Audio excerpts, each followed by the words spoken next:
appreciate it. That was great.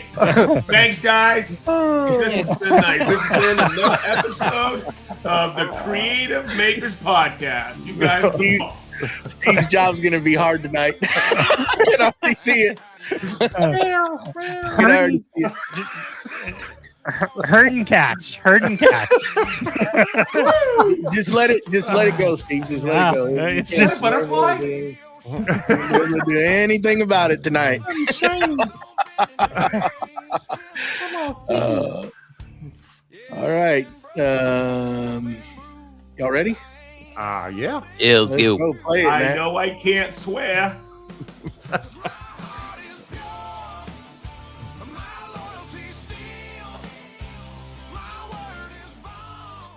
Welcome to Creative Makers Podcast, episode 155, sponsored by Forge 3D. I'm Joey with Steel Blade Woodworks, joined by our host, Matt with Wacky Works, Mustachio from the Wooden Mustache, Steve I from Steve I Designs, and tonight we have a special guest, our good friend, Brian Sedgeley, a.k.a. Sedge.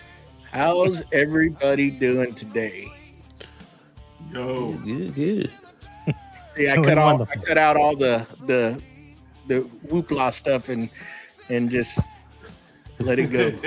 Let it go. Mustache, you got some people you want to thank before we get started here? I do. The Creative Makers Podcast is made possible by our patrons. And tonight we would like to thank the following patrons, starting with Bradley Mossman from Moose Wood and Metalworks, David Beckwith from David Beckwith Makes, and Jeff Fitzsimmons from Fitzsimmons Custom Woodworks. And if you would like to support the podcast, please consider joining our Patreon over at supportcmp.com.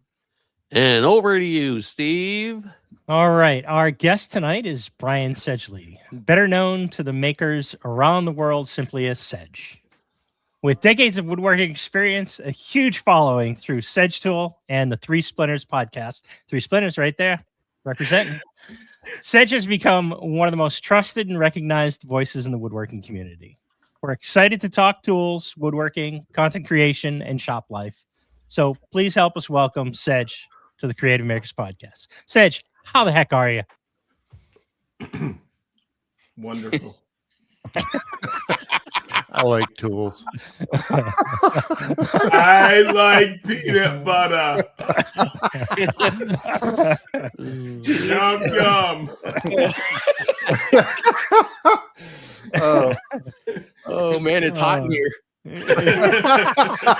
Well, thankfully, you got those new air conditioners that you finally got out of the box. There you go. I don't know if he listens, but a really good friend of mine is John Armenia. You guys know John. He's for Shaper. He opened up Canada for Festool, and him and I rode together. He's one of my closest friends. And all of a sudden, somebody would ask me a question at a booth we were working. I'd just look at him and go, and he knew what I was going to say. I like peanut butter. So every once in a while, I'll walk up to him and I'll see him at the Shaper booth, and he looks at me and goes, I like peanut butter. Oh, too cool. Hey, that just came out. That's Baba Designs. He's listening in. That's Erica. Yeah. And What's Fitzy said, there goes the neighborhood. Hey, Welcome, that's Sedge. Fitzy. Yeah. That's cool, man. A lot of them in here. Yeah. Wow. Yeah. So Yeah. Sedge was started off, and for the people that don't know you, I don't know who wouldn't know this man, but if you don't, give us a rundown of how you got started. I love hearing this story. Where you started. How did you get into this woodworking? Oh, yeah, hey. First, the earth cooled. It started with a big bang. It always started with a big bang. You know that. Is this PG? Were they still using stone and chisel? Is that? Oh God. Yeah. I could look behind me here and see if I got. No, my sister has that picture. I started woodworking when I was, I think, 6 or 7. In my grandfather's shop up in Northern Maine. AD? It's just so. I always. What? He said You AD made or the wheel. BC. What? AD or BC. You What'd I started when say? you were 8, and he said AD or BC. BC. Oh my God! Who said that? Joey's trying to say you're Sorry. seasoned. Sorry, Yeah, older than dirt. you slow pitched that. I had to. I'm glad. Did he build Noah's Ark? The Ark of Noah. Hey now, that was really bad joinery on the Ark. I could keep that. Putty and God. paint, right? Putty and paint. I didn't realize I was a woodworker my entire life. I just, and I just read something really cool recently. A famous woodworker, I'm trying to remember who it was, and they were talking about plywood, and they built their first half pipe. And I was like, yeah, that was easy. We all built half pipes for our skates. Yeah. Absolutely. Started out with a simple ramp with some 2x4s, and I built one in my backyard. I got pictures of it somewhere. We called it. We had 4 feet of vertical, which was awesome. We caught air off of it. We put some half broomsticks off top to create coping. We called it the Congo Bongo. And it was freaking awesome. And we did it in my backyard. Timmy Warren, Matt Kennegees, and my brother Mac, myself. Hang on a second. Let me see if I got a pic here. Hang on. Okay. Oh man. Okay. Check this out, because I got tons of pictures behind you. But check this picture out. There's my mom. Oh, And there's the nice. crew. Look. I had fucking hair. Oh, sorry. I had hair. Oh. 807, Matt. 807. Okay, I'm sorry. I stole You're all right. already. That's my backyard. Don't worry about it, right man. there.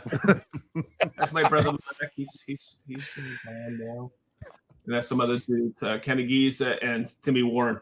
I was skating back then, but that's not actually where I started. I started up in my grandfather's shop up in northern Maine, hand planing, just being in the shop, using drill press, table saw. It was pretty cool. So right when somebody says, "Hey, you've been a woodworker a long time," I go, "Yeah, you grew up in Maine. You're born a woodworker, I think." Yeah. It's just a natural progression. But I was always right there with my dad. He wasn't a woodworker; he was a businessman, and but he was always handy around the house. And I was his right hand. He called me Gopher. Does he go for this? Go for that? Yeah. Go for that. Right. Yep. And I was one of those. Mm-hmm. yeah, you I didn't know think what we all those were. yeah, but there's people in your life that you could share a shop with, and there's very few people. One of them was my dad. One of them was my buddy at Festool, Jim Maynor. Another one was my business partner, Mikey, in Fort Lauderdale, when I owned my cabinet shop, because he was very respectful. And now he isn't a woodworker, but I share my shop with him every weekend, and that's Chris, because him and I are Mutt and Jeff. That kid is one of the hardest working individuals. I love him. He is the best. He's the one who keeps me going. So there's very few people in my life that I could share that with, that are right hand. I had a discussion once about that with a group of people, and Jim and I were talking about that. My buddy, I just mentioned Jim Maynor, and 2 guys looked at us when we were discussing out the people in life that we could share a shop with, and they both looked at each other and went, "Wow, that is so true." You know who those 2 other guys were? Because they could share a shop with? Tom Silva and Norm Abram. Because Tommy would be doing something on the set of This Old House, and Norm would go, and the producers would go, "What are you talking about?" Tommy goes, "He knows what I'm thinking, and he's going to go back to the shop and make it and come back with it." And he did. There's certain people you work with very closely over the years, and it's tough to find that person.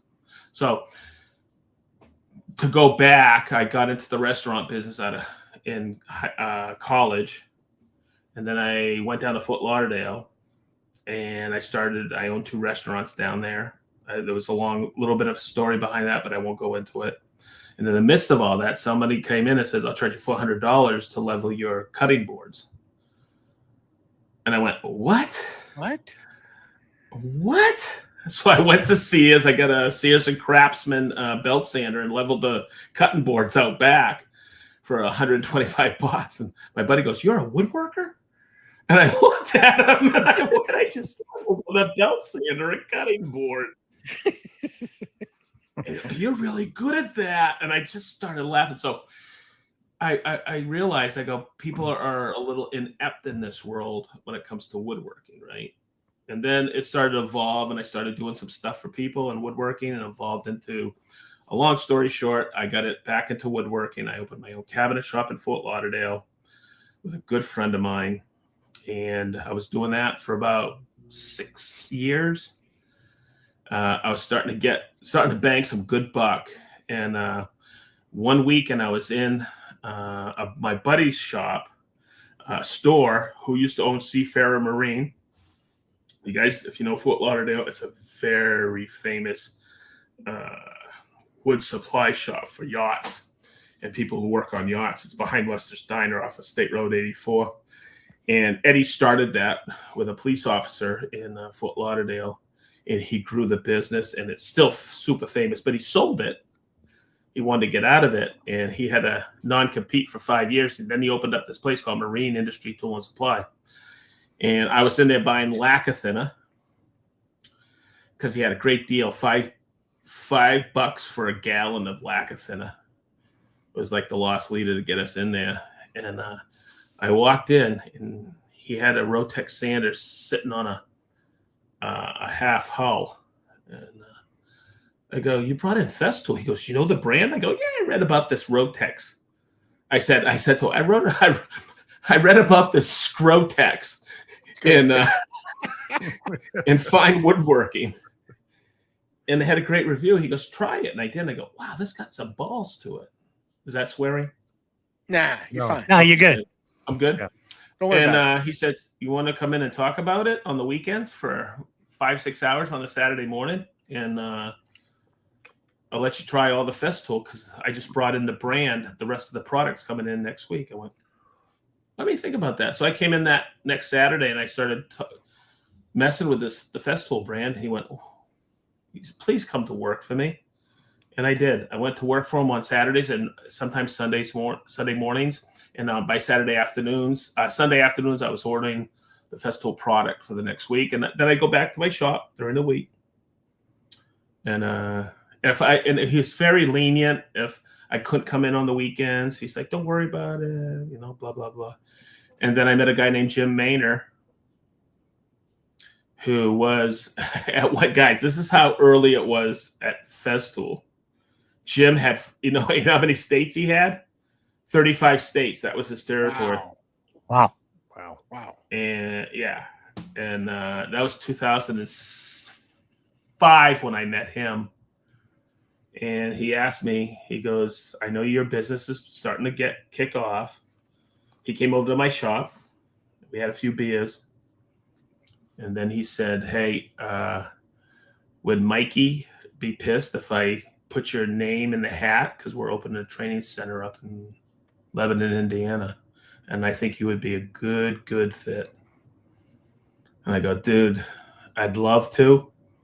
What's in Lebanon, Indiana? He goes, corn and truck stops. You make it sound so inviting. He's not wrong. When I interviewed about 3 months later, Mary Ann said, what was there? I go, corn and truck stops. Yeah. So that's kind of my story. That's how I ended up here in Indiana. We've created some wonderful relationships. In fact, our children are thinking of all moving here. My grandson right now, he came in tonight. Came in Friday, but this is the first night I've gotten the opportunity to hang with him. And he's here for 3 months. He's a traveling nurse. He's 32. So I'm pretty stoked. He's going to be here with us. He can lug the groceries in. I don't have to. So was there any wingies this weekend to celebrate? Ooh. Nope, no wingies this weekend. I know. We almost we went out to eat earlier, and I was trying to toss about if I should get wings or a burger. I get a burger. So please tell me you went to the Ale Emporium. Nope. Oh, we went. There's a new restaurant here in Whitestown called Aspen Grill, and they do got killer smoked wings, but I opted for the burger tonight. I'm a wingy fanatic. I think everybody knows that. There's one time I was doing a tour down in a 4-day training down in Tampa, and for lunch and dinner I had wings every day. It was freaking awesome. The rep down there at the time was freaking out. He goes, "That's all you eat is wings?" I go, "Yeah, pretty much." There was one time in Fort Lauderdale, Marianne was gone for 3 weeks, and I had wings the entire month, every night. Yeah. That was about 25 years ago. Wow. I'm still alive and still in excellent health. Yeah. Speaking about Fort Lauderdale, let's revisit that a little bit. So you transitioned into a cabinet shop, right? Mm-hmm. So talk to us a little bit about how you got into that and what you guys specialized in, and what it was like running that business. Okay, so that's a interesting scenario.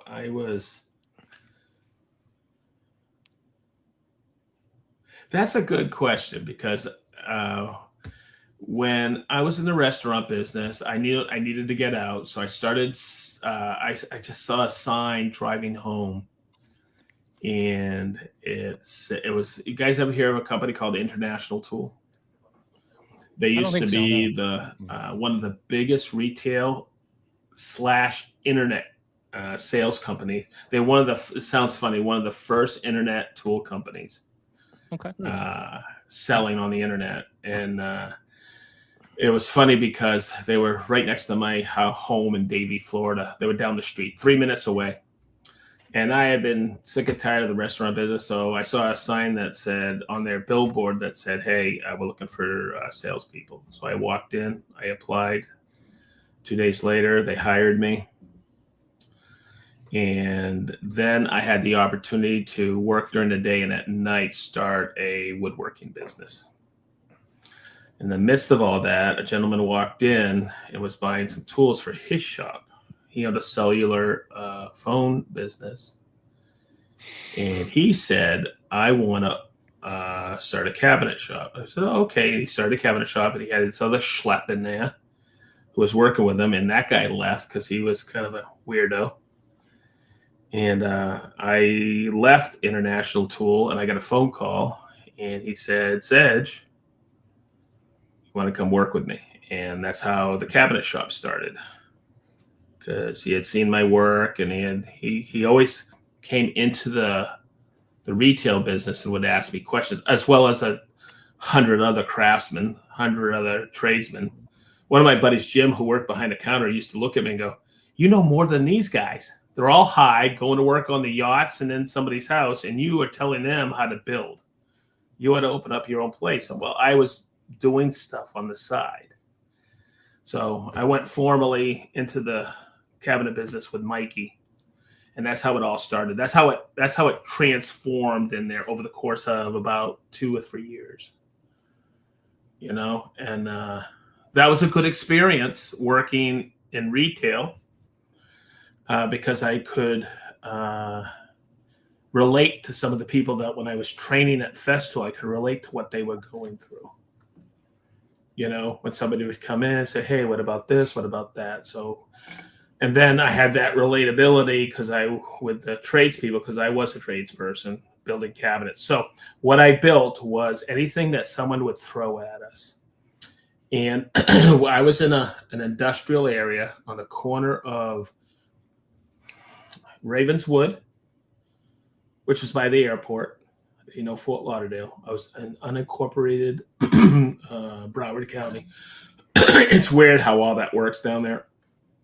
And Sterling, it goes. Yeah, Griffin, Sterling, Sheridan. Yeah, it was Sterling and Ravenswood, and across the way was a cabinet shop. Down the other side of the parking lot was another major called ProCraft. Malfa was across from us. Next door was a t-shirt shop. The next parking lot over was the Countertop Granite guys. So it was kind of a neat area because we could play off of each other and utilize each other. So if Malfa had a big job, they would say, hey, you want the bathroom on this? And if you know Fort Lauderdale, that was a $20,000 bathroom. And just cabinets. Okay. Wow. There was one time we actually bid on one that was $42,000. A bathroom up in Boca. Wow. How'd you like to take a crap in that place, huh? and this is going back a couple of years too, right? So that's back in the late 90s, my friend. Early 2000s.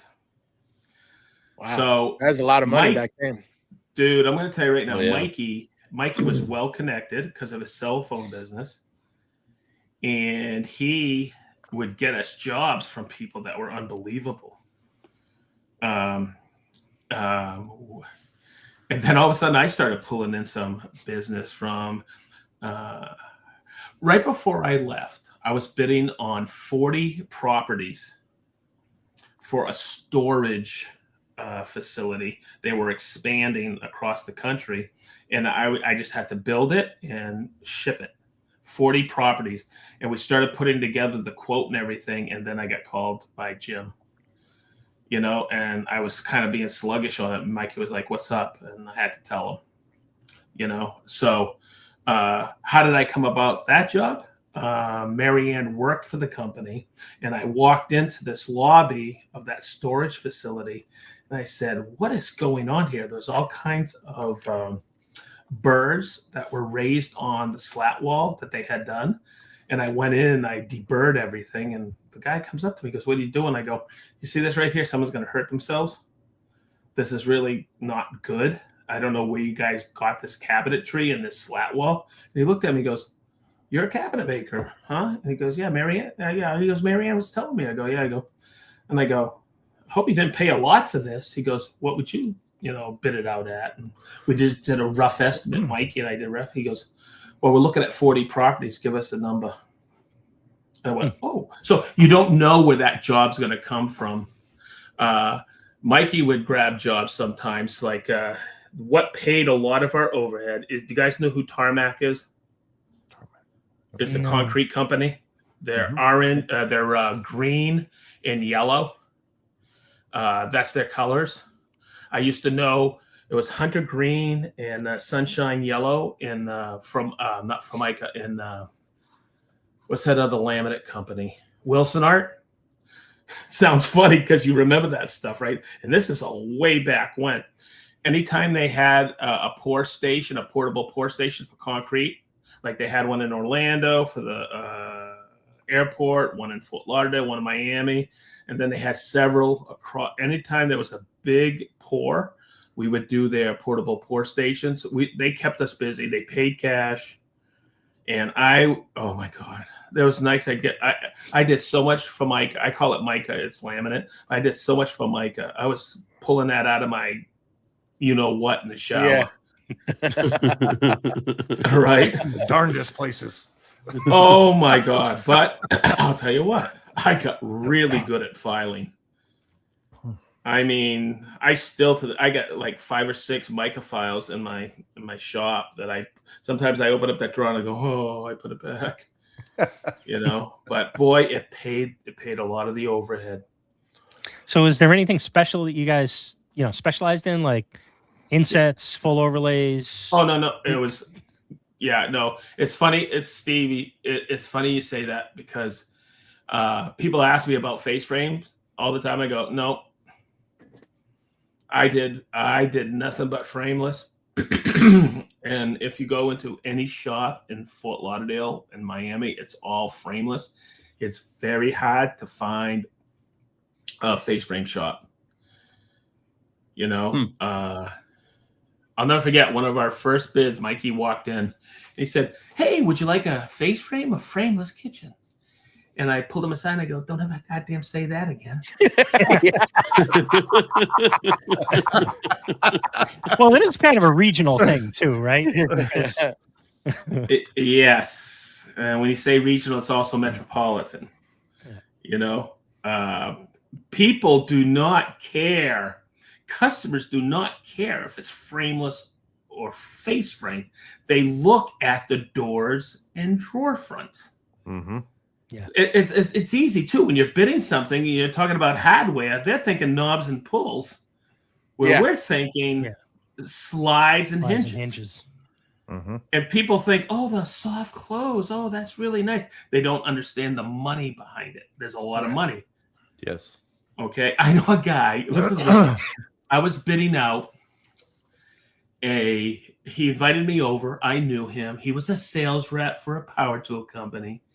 And he wanted a 12-foot high wall-to-wall wall unit built in. You ready? 12 feet of it. Woo. And he goes, I want this hardware. You know, the doors come out and they push in flicker door hardware. I want this and this and this.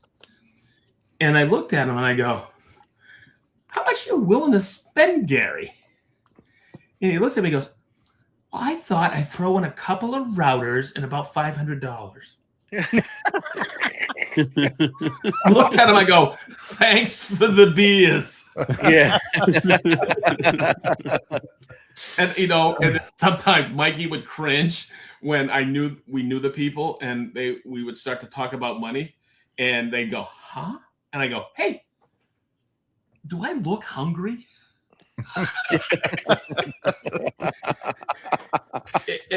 Mikey would cringe, but I go, listen, I said to Mikey one time, I go, if it's taking time away from you, from Denise, okay, and me from Marianne and the kids, and also your children, they're going to pay for our time. And that's what woodworkers, because we're passionate about building, we're passionate about creating. But if you go into it for business, to make money, to support your family, you got to consider the time. And, you know, it's like when you're beginning, oh, I'm going to do it so I can learn. Dude, you can only do one or two of those. And next thing you know, you're out on the street. You've got to understand the value of your time in woodworking. I mean, Mikey bid something once for $9,000 and I bid it out at 15.8. And he said, you can't sell it for that. And I handed him the contract. I go, the silver's already signed on it. He goes, you went behind my back. And I go, yeah. And he looked at me and goes, you know what he said? You're bidding everything now. Because if people are going to take us away from our families, that's how I always thought. They're going to pay for our creativity and our expertise. And this isn't IKEA. This isn't, I got a good IKEA story too, but this isn't IKEA. This isn't, and we didn't have Etsy back then, guys. Okay. You know, my portfolio was a binder with a bunch of pictures. It wasn't a phone with, you know, Instagram. So that's what I will coach people about. A cabinet shop opens every 10 minutes in Fort Lauderdale, and another one closes every 5 minutes. You are training your competition if you bring in help, and you got to understand that. And they think the boss is making all the money. Then they go out on their own, and they come back with their tail behind their legs. I've seen it 1,000 times. You have to have good business acumen to run a cabinet shop or any business. You know, when I started SedgeTool, I was trying to figure out how I was going to work the split and but still be, how do you say, not, I hate the word control, but to make sure I can make sure it goes fairly for everybody. And when I presented it to my accountant and my bookkeeper, they both looked at me and went, oh, that really works. And now I've coached other people on how to do it as well. And they go, oh, that works. So there's certain things that you have to understand about business and how to set up your business to make sure it's fair if you have partners, so it works that way. Is that something that you got out of the cabinet shop that brought you forward and you learned how to handle partners? It's called handling subs. Okay. If you have to sub, and I was a sub for Malfa and Procraft, and they would pay me. I didn't have to deal with a customer; they would pay me, but it had to always be in writing. So the way I worked it, if I'm dealing direct with but I wasn't a sub all the time. That was only some of the time. There was most of the time when I was dealing direct with a customer, I had it set up 30-30, 30-30, 30-10. Do you know what that is? You guys ever hear that? Yeah. You get 30 up front, 30 halfway through, 30 when it's delivered to the kitchen, and then 10 at the very end. The 10 is just gravy. That's just, if you get that 10 is great, but that's 10 when they are happy with everything, you walk away. Yeah. So that's how we worked it. Did you start that process right off the bat, or is that something that you? Oh, no. I got screwed a couple of times, and you know what? Then I found out my buddy Mark Polito taught me that. Probably one of the best trim carpenters I've ever met in my life. I haven't talked to him in a while, but smart dude. The work he did was exceptional. How many employees did you have at the cabinet? 0.0. We brought in a guy once, a saw mechanic, and somebody walked in and said, "What are you doing?" He saw this guy working. His name was Raphael. And I said, "What do you mean?" He goes, "He's going to rip you off." Ugh. He is a thief. And I went, "What do you mean?" He goes, "He'll say he's great, and then you'll have a customer walk in. Next thing you know, he's doing the job for them on the side." That's Fort Lauderdale, dude. You can't trust anybody. So Mikey heard that, and I heard that, and we said, "Okay, no more." He worked for us for about 2 weeks. And Matthew, that's the problem. That is the problem, is making sure you can hire somebody that you can trust and they do it your way. They may be a fantastic cabinet maker and they want to work for you, but they have to do it your way. And that's your integrity, and that's why you can't sell a cabinet shop. Understand that, right? Yep. If you are you can't sell it. Right. Especially if you're a 1 or 2 person shop. My business now is SedgeTool. I can't sell it. Yeah. Because it's me and Chris. Right. Yeah. Yep. It's a different thing. When you build a commercial shop that you're building all these, commercial jobs, you could probably sell that. But I know people who couldn't, because the guys who ran it, people bought these multi-million-dollar packages because of those 2 guys who ran it. Right. Because they have those 2 guys had integrity. Mm-hmm. And my buddy Richard said, my buddy Richard Thompson says, "I can't sell my business. People buy my cabinetry because of me." And I go, "I know." Yeah. He had a tough time because he was making so much money. He hurt his foot once because he couldn't close the safe with all the cash he had in there, he told me. "Oh, Richard, that's a tough problem, bro." Yeah. Good problem. Yeah. So after leaving there, did y'all just close that down, or did Mikey keep running it after you moved on? That was in 2007, and then the recession hit down there and Mikey kept it going until 2010, and then his daughter moved out to Denver and he closed it down. But he's such a hard worker. He'll text me and call me probably every 2 or 3 months. We're still good buddies. That was the toughest person I had to say. I was moving on. I went out to his house in Weston, said, "I got to tell you something." I go, "I'm going to have to leave the business." He just came out of his house and just gave me the biggest hug. He goes, "I'm so happy for you." Tell me that isn't a good friend. Yeah. Yeah, definitely. And Yeah. I was crying. I was crying like a little kid. I was leaving Fort Lauderdale. I was leaving my children. They were all older and stuff, but that was the toughest one, was Mikey. and Denise. It was rough. So you've had a lot of experience running your own business throughout the years. What would be some advice to give somebody wanting to start up something, just say woodworking, or in general just a business? What are the things to look out at? I know that's a tough question. Didn't mean to put you on the spot there. Prepare yourself for no sleep. Lots of long night. It's a tough thing, right? Your family's dependent on you. It's a big obligation, right? You know, I had a big obligation. Oh God, Joey, that is so tough. And people ask me all the time. I go, listen, you like woodworking? I go, I love it. I want to start my own business. I go, wood is the shortest of the working. Yeah.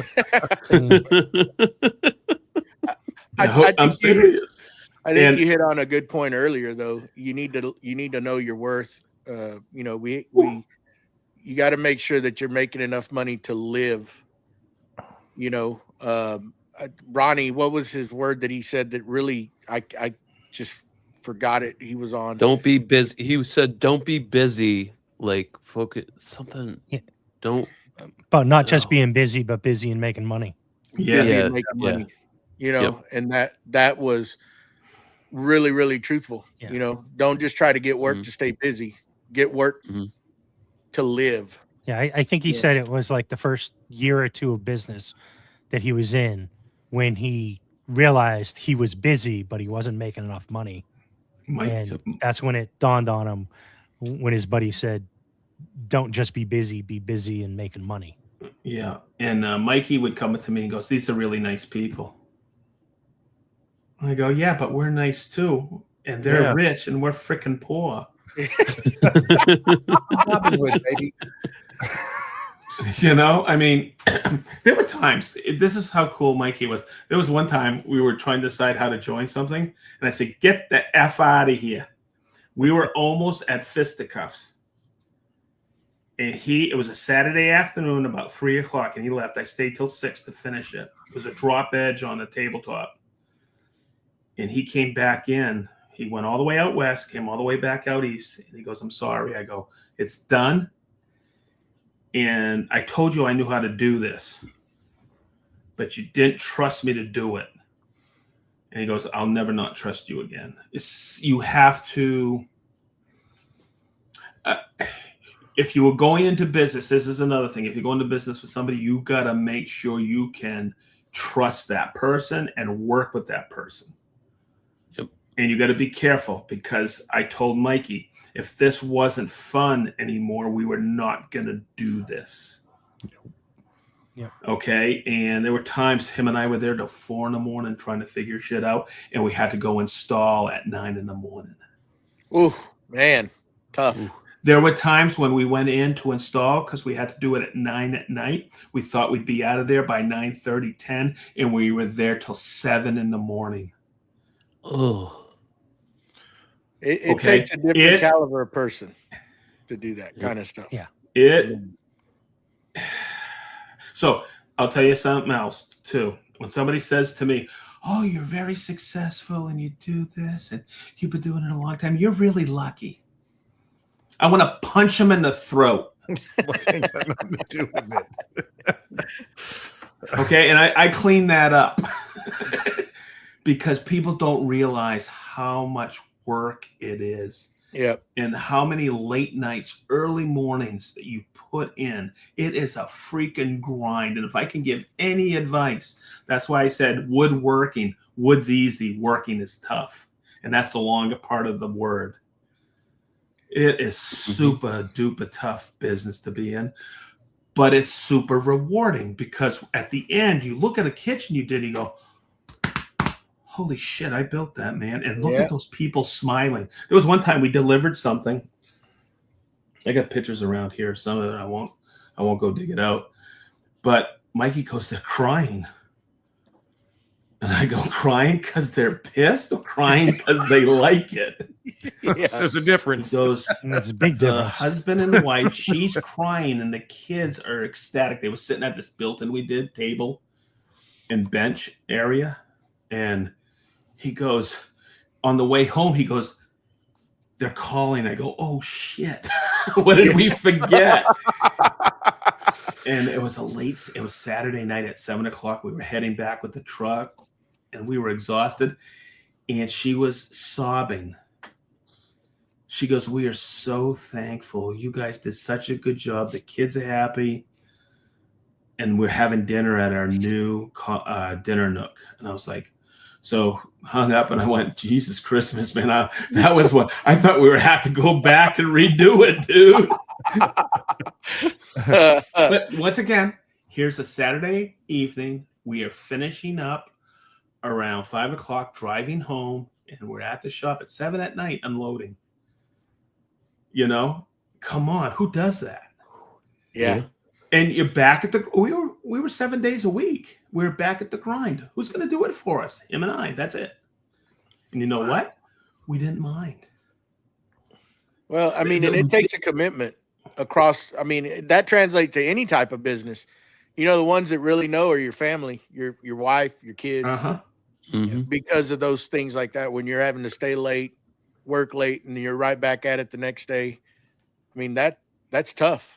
They have so that's why I'm really blessed with Marianne, because she's super understanding. She always has been, whatever I've done. But she knows one thing. I have them as number one priority. Yep. You know, and I mean, even Chris today, he was in here. My routine now is Sunday mornings. He comes in about 9. We sit in my office here.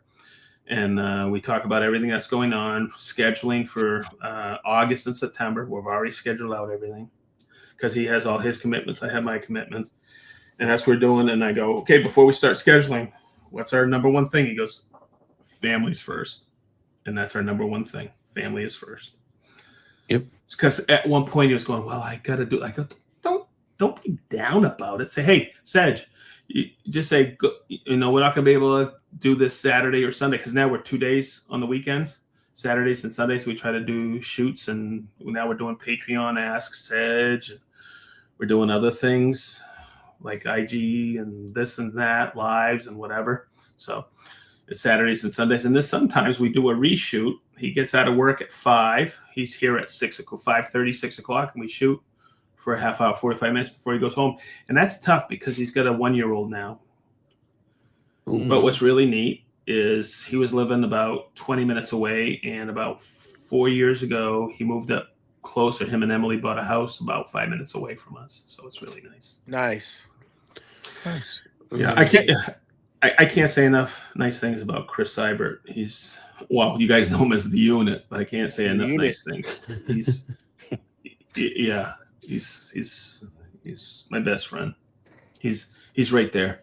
Him, Jason, Ronnie, all those guys. They're just, and now he's editing. You guys know he edits our podcast, right? Yep. Yeah, we call him the weenie. Yep. The tweezer. So that's actually a good transition point. Talk a little bit about your content creation side of the house and how you got into that and how you got started, what you're focusing on. If anybody doesn't know, tell everybody in the audience what you're actually doing. Okay. I create content. Bravo. Bravo. So I was thinking about this podcast today. Well, I lobbed that softball up there. I see that you swung for the fence. So I was thinking, oh shit. I was thinking about this today. And one of my favorite skits is, you remember when Paul McCartney was on Saturday Night Live with Chris Farley? Yep. And somebody would ask him, Chris Farley would ask a question, and Paul McCartney would go, "Yes." Yep. Our favorite guests, by the way. and Farley would go, "Awesome!" It's such a great. Okay, I love that. Okay, so content creation. Okay. Oh, God. So first tell everybody what your channel is. And SedgeTool. SedgeTool.com, SedgeTool on YouTube, Instagram, Facebook, TikTok, X. So I think everybody knows I started in 2017 on social media. I'll tell you a story how it all happened, how it began. A guy named Tyler Clark, when I was working at Festool, came up to me. He was a social media weenie, and he in marketing. And he came up to me. He goes, "Hey, Sedge, I got these people who come in who are on Instagram, and they're influencers, and I want to bring them in because I'm sending them tools and they don't know how to use them. I want you to teach them." I go, "I'm not kidding you guys." I go, "What the frick is an influencer?" And now you're one. Exactly. And I went, I go, "Are they tool guys?" He goes, "Kinda." So this is kind of funny. He brought in, I think, 10 people. I'll name some names. You guys know Kiefer, Toolaholic. Yep. Paul, Tool Pig was one. Really good friend, Martin from Martin Chechevaria. He's got a big YouTube following out of Canada. Good buddy of mine. I made a real good buddy, Nick Schiffer.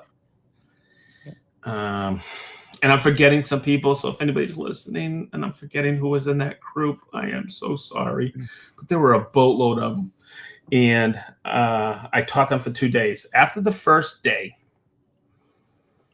I heard them talking the next morning. And Nick comes up to me. He goes, they bring me off to the side. And Nick goes, "Sedge, what you taught me yesterday on the domino, I've owned it for like 6-7 years. And he goes, what you taught me, I've only been using it like a 16th of its capabilities." He goes, "I've learned so much. You need to go on Instagram and teach people."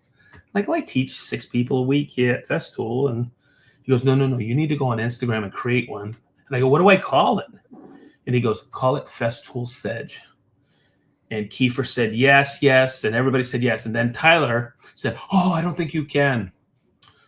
So the next week was one of my favorite holidays. March 17th. You guys know that. St. Patty's Day. I brought Brent in and I did a Capex video on cleaning a laser. And I started Festool Sedge. And they got pissed. But it's okay. They said, "Okay, go for it."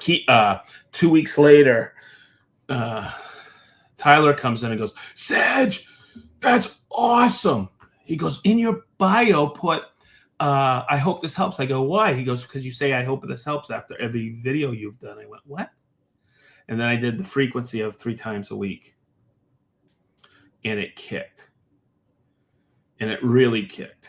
And then that's how I started in social media. So I thought about it and things were happening. People were getting a little iffy on it. And I said, you know what? In 2018, I secured SedgeTool just out of the blue on YouTube and across all media. I did nothing with it until 2020. And I started and stirred the pot, Festool Live, which I'm very proud of to this day. It's very successful. And then I said, we called it the War Room, where I was the only one in the building with Chris and Derek, and Minnie was there, and that was it for Festool Lives. And then what we would do is we'd go get a coffee afterwards, and then come back, and we called the classroom the War Room. And there was one time we grabbed some sandwiches, and I said, "I secured this name SedgeTool once. Would you guys be interested?" And they both went, "Yes." And that's how SedgeTool started. And it was October 22nd of 2020 was our first video. And now we're at 43,500 followers. I'm really proud of it because I don't do any of this, hey, because you get reached out all the time. Hey, I can build your channel. And this is totally organic. I try to stay away from all the clickbait stuff and stuff like that. I just want to teach people what I know and I think can be helpful to them. because all of you guys all have great woodworking knowledge, and you think everybody knows it, but they don't. And I thought I could pass on some of my knowledge. I mean, I used to teach at Mark Adams. He reached out to me. And you guys know what I think of Mark. He is awesome guy. He's become somewhat of a mentor for me about teaching. He really wants. I had to say no to him this morning because I'm not ready to go back and teach right now. I just don't think I'm there with Rubio Monocoat, or I'm just really busy right now, and he totally understands, because I just want to keep you in the loop, and please always consider me coming. And he is just such a good guy. So, I mean, and the way I got off on this tangent is I want to make sure people understand everybody in this world has something to offer somebody. And I like to tell people, please start something on YouTube. You have no idea. You think you know what you know, but most people don't know what you know. And if you think, oh, everybody's building a cabinet, well, guess what? That person who you may be watching, not everybody's watching, because they can't relate the same way. So the person who taught me that, and he is my mentor on YouTube, and that's Jason Bent. The moment I met Jason down in Austin, Texas, I knew we'd be best friends for the rest of our lives. Guys know what I'm saying about that? You start shooting the shit with somebody and you're going, yeah. And it's not like, gay and shit. It's like you've been friends forever. It's like, okay, it's just, I knew, because I related with him. You know what I mean? I'm sorry. I just knew he'd be my friend and shit. And people don't realize he's a real good dude. I think you guys all know he is such an amazing. I mean, thank goodness for you and doing all his sharpening and teaching him how to do. That's right. I mean, if it wasn't for you, he'd never use a hand. He never picked up a hand plane, Sedge. I mean, he goes and buys a tour Mac, and I'm going down to the house in the afternoon. And he goes, hey, what do you think? And I go, I'm sharpening at his house, getting him ready for Mark Adams. Okay, so there's little Sedge, I bought this Tormac for you. Okay, so one of my favorite moments this year was when I walked in to visit him. I had been on the road. I got home, and I said, I might come down Friday to see you, because he was in the Mark Adams. He was like a little kid. Sedge, come here. He's in the back of the class. Look, and he's explaining his cabinet to me. I'm like, he is so excited. I'm like, yes. He's got that. Yeah. He's got that oomph. And that made my year. So long story short, Jason and I became quick friends. 2 weeks later, after Austin, he was at my house drinking beers with me. He was still in the Army. And then he decides to move up here. I was like, wow. We're wicked cool, because he wanted to intern at Festool, and he did for about 2 or 3 months while he was still in the Army. And so I think you guys know that he just left for Germany. Him and Nicole left for Germany today. But if one weekend he's here, the next weekend we're down there with the kids, and it's a big family. Thanksgiving's at our house, Christmas is at the Bents, and Easter is at the Bush's house. Rick Bush, who worked with us at Festool. He was there 21 years. He was let go as well as I was last fall. So, yeah. So it's kind of cool. We're kind of a big family up here. When I found out from Rubio Monocoat that, I go, what are you guys going to offer me? I'd like to work remote. They go, yeah, you can work remote. You can work hybrid. You can do whatever you want. And I went, what?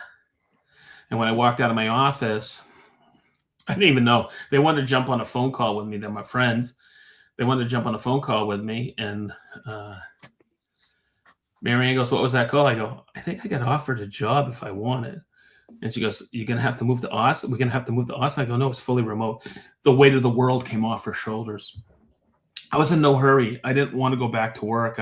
We were actually thinking of retiring me, But the day I got let go at Festool, Alan called me from. You guys all know Alan Meary. Yep. He's the VP of Sales for North America. He's a very close friend. He called me that afternoon and said, "What the hell happened?" We're all in shock.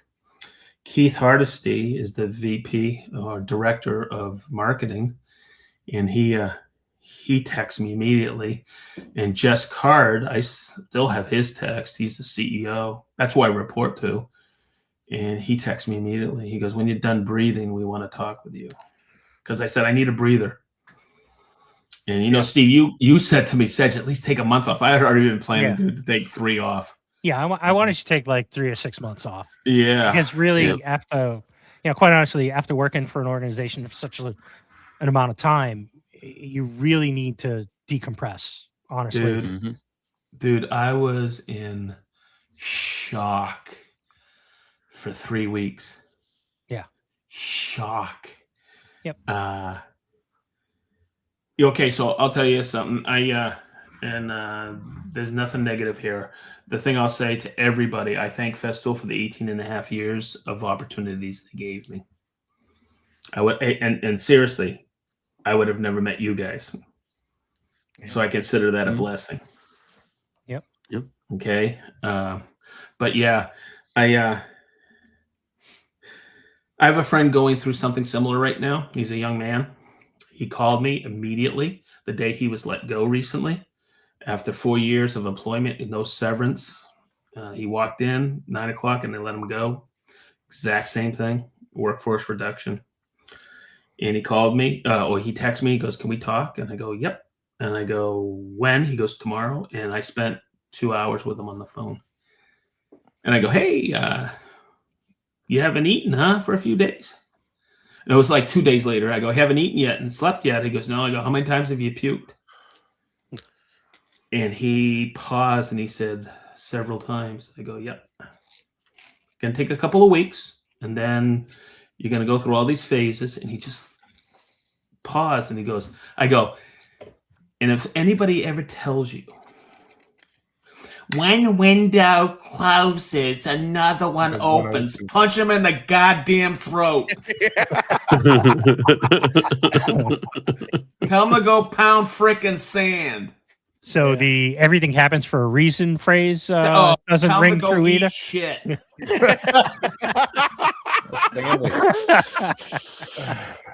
I don't think there's any that. It's just like your whole world's been taken away from you. You do what you do in the morning, and go to work, and then that's just taken away. And then all those years, I've gotten close once in what I do, right? And it was a scary situation because immediately I start thinking about my wife and kids and like, what am I going to do? Yep. What the hell am I going to do now? Thank goodness that, in what I do, I was able to move to an area that was so close to here that I could still stay here, but commute. But there was people that weren't that fortunate. Right. And just that really just kind of brings everything. I mean, it brings you down to ground zero. I mean, it's like, whoa, You've been through it, Joey. And it's scary because you've been through it. It's you hell. guys all been through it? Oh yeah.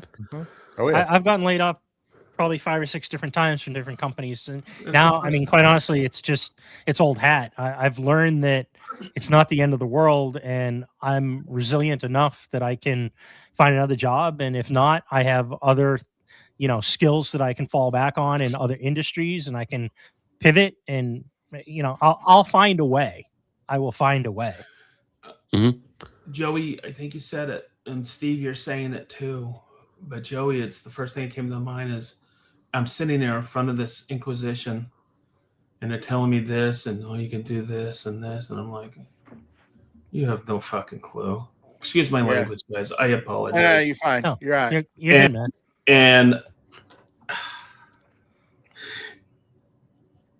And I'm thinking, how am I going to explain this to Mary Ann?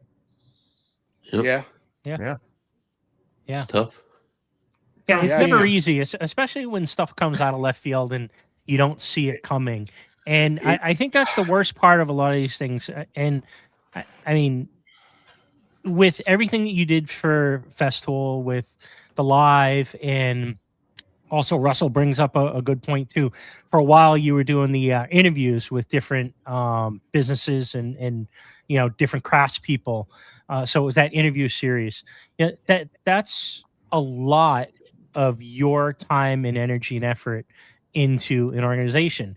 And when the accountants all of a sudden turn around and say, "Hey, we need to cut some costs," and you don't realize that means a lot of people might lose their job, it's tough. And when you don't expect that stuff, it's not easy. And you go through these host of emotions. And oftentimes, the first time I ever got let go, I was young, I was dumb. I didn't really, it was like my first big corporate job. I was there for almost 15 years. Oh, wow. I put my blood, sweat, and tears into that. I learned a ton. I grew as a person. I lost my father during that time. He went through some illness and he passed away.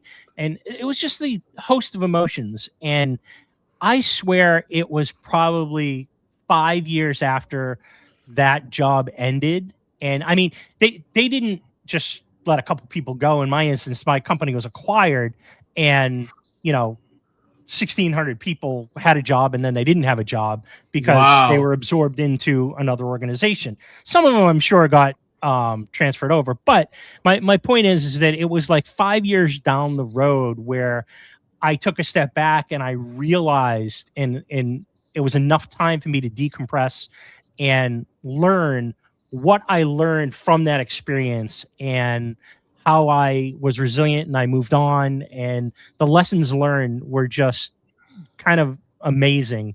And I still realize today, and it's been almost 15 years since that happened, that, I still learn new things. And I think back and, these different areas that I've grown experience from, and I've been able to utilize and tell other people who might be going through that same thing. Hey, like when it happened with you, Sedge, I said, look, man, you need to take a little bit of time. It's been, 16, 18 years, however long it was. And it was an unexpected thing. And you really need to just decompress. And I tell everybody, if you have the means, everybody's situation is different, family and finance and all that stuff.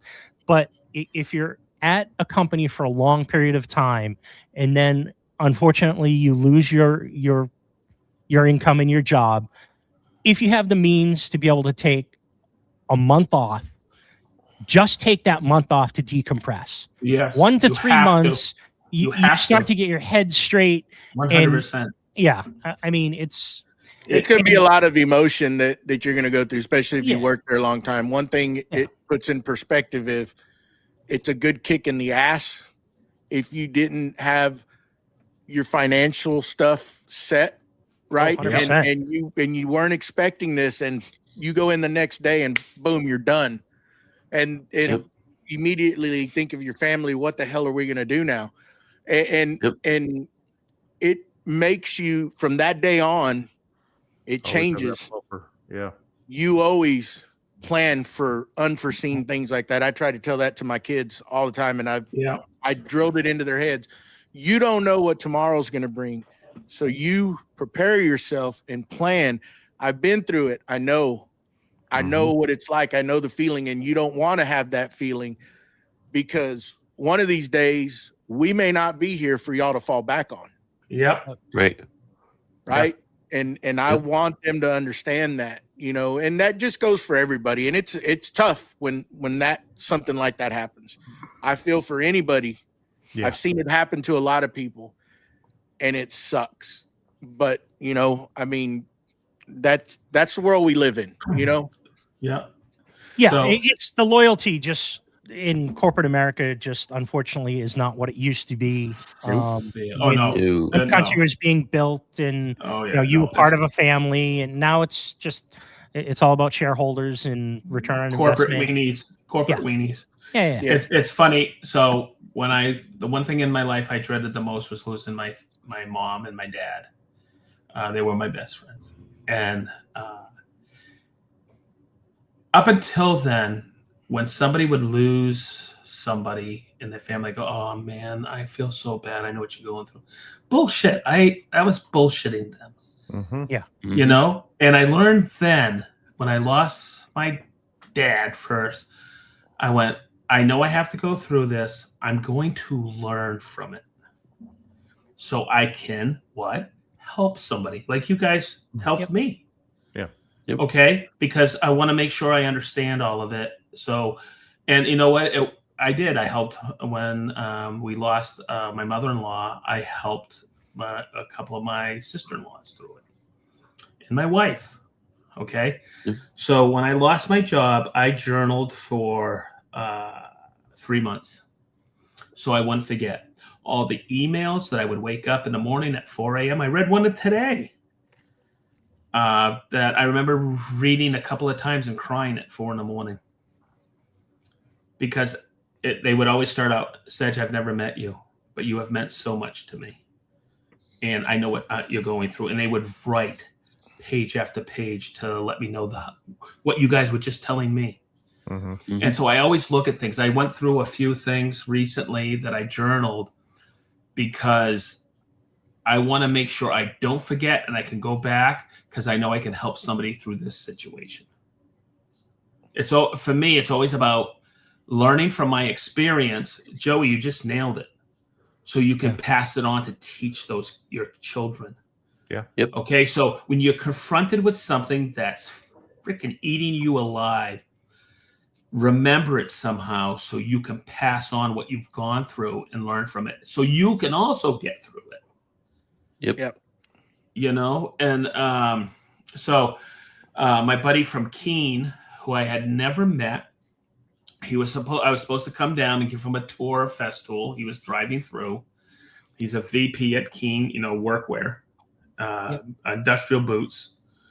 And I met him online.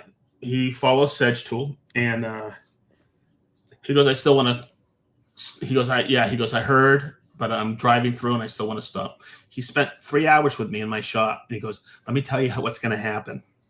He had worked for Nike for 15 years and they let him go. Mm. Okay. He was a super bigwig at Nike out of Chicago. And he left and I went, and as he's leaving, I go, do you know we were supposed to become friends? And he goes, oh yeah, I know. He has one hell of a story, a lot more severe than mine. And I was like, wow, because he was going through a divorce at the same time. Oh man. Yeah. And he is one of the coolest dudes you ever want to meet. So that's how I look at things. There's a reason for everything. The people in your life. And that's when I always say you can always learn something from another man or another person. That's why I love talking to people and shooting the shit. And because somebody will say something like, and you'll go, oh shit, I never thought of that. Yeah. Yeah. So I've learned a lot. I've met a lot of friends through that. I have friends who were let go at the same time. They still haven't found work. It is really tough out there. It is. So I have this thing that I've said my whole life. And Marianne has kind of warned me a little bit. Be very careful. But when a corporate weenie says to you, it's business, not personal. I've always said, bullshit. It's always personal. You're just trying to, make your life easier because you got to hand down shit. Yeah. Okay. It's always personal because you don't know what that wife is going through or that spouse is going through or that family, those children are going through because you have taken away somebody's income and told them they weren't worthy. It sounds funny I say that. So I told Marianne, I go, you're going to be cringe. And she goes, don't worry about it. You just be yourself. Because if somebody says that to me, and I don't care if I'm in a big place, I'm going to tell them to, you know what? F you. Yep. Because I know what people are going through now. I know what we went through. Okay. And I'm going to say one more thing about this and I don't know if I've told him yet, but my son works on the Port of Miami. Frankie. and he called me. He called me right away, but he called me about 4 or 5 days later. It was 5:30 in the morning. He was heading down to the port. He goes, I know you're up. And he goes, let's talk. So my daughter-in-law, Amy, was let go in 2020. And she said something. She goes, that job she had worked there for a long time. She goes, it's my identity. And he goes, it took her a year and a half to understand that's not her identity. And he goes, I know what you're going through because I know Festool was your identity. You were the face of Festool, all of that. He goes, that is not your identity. And I just went, wow. And then he goes, you're right. We love you. Your identity, if you wanted to be a SedgeTool, you can be Sedge. You can be Dad. You can be Papa. Yeah. He goes, that's your identity. Yep. He goes, get over. And I hung up. Guys, I told you, I'm going to tell you, I sobbed for a half hour after that. He was so right. Because guess what I said to the CEO as he walked me out? I got walked out. Okay. Wow. I said, this is my identity. I'm losing my identity. I had said that to him. Shame on me. I'm not bitter. And somebody said, boy, you're handling this real. I go, I'll tell you why. I will refuse to be bitter.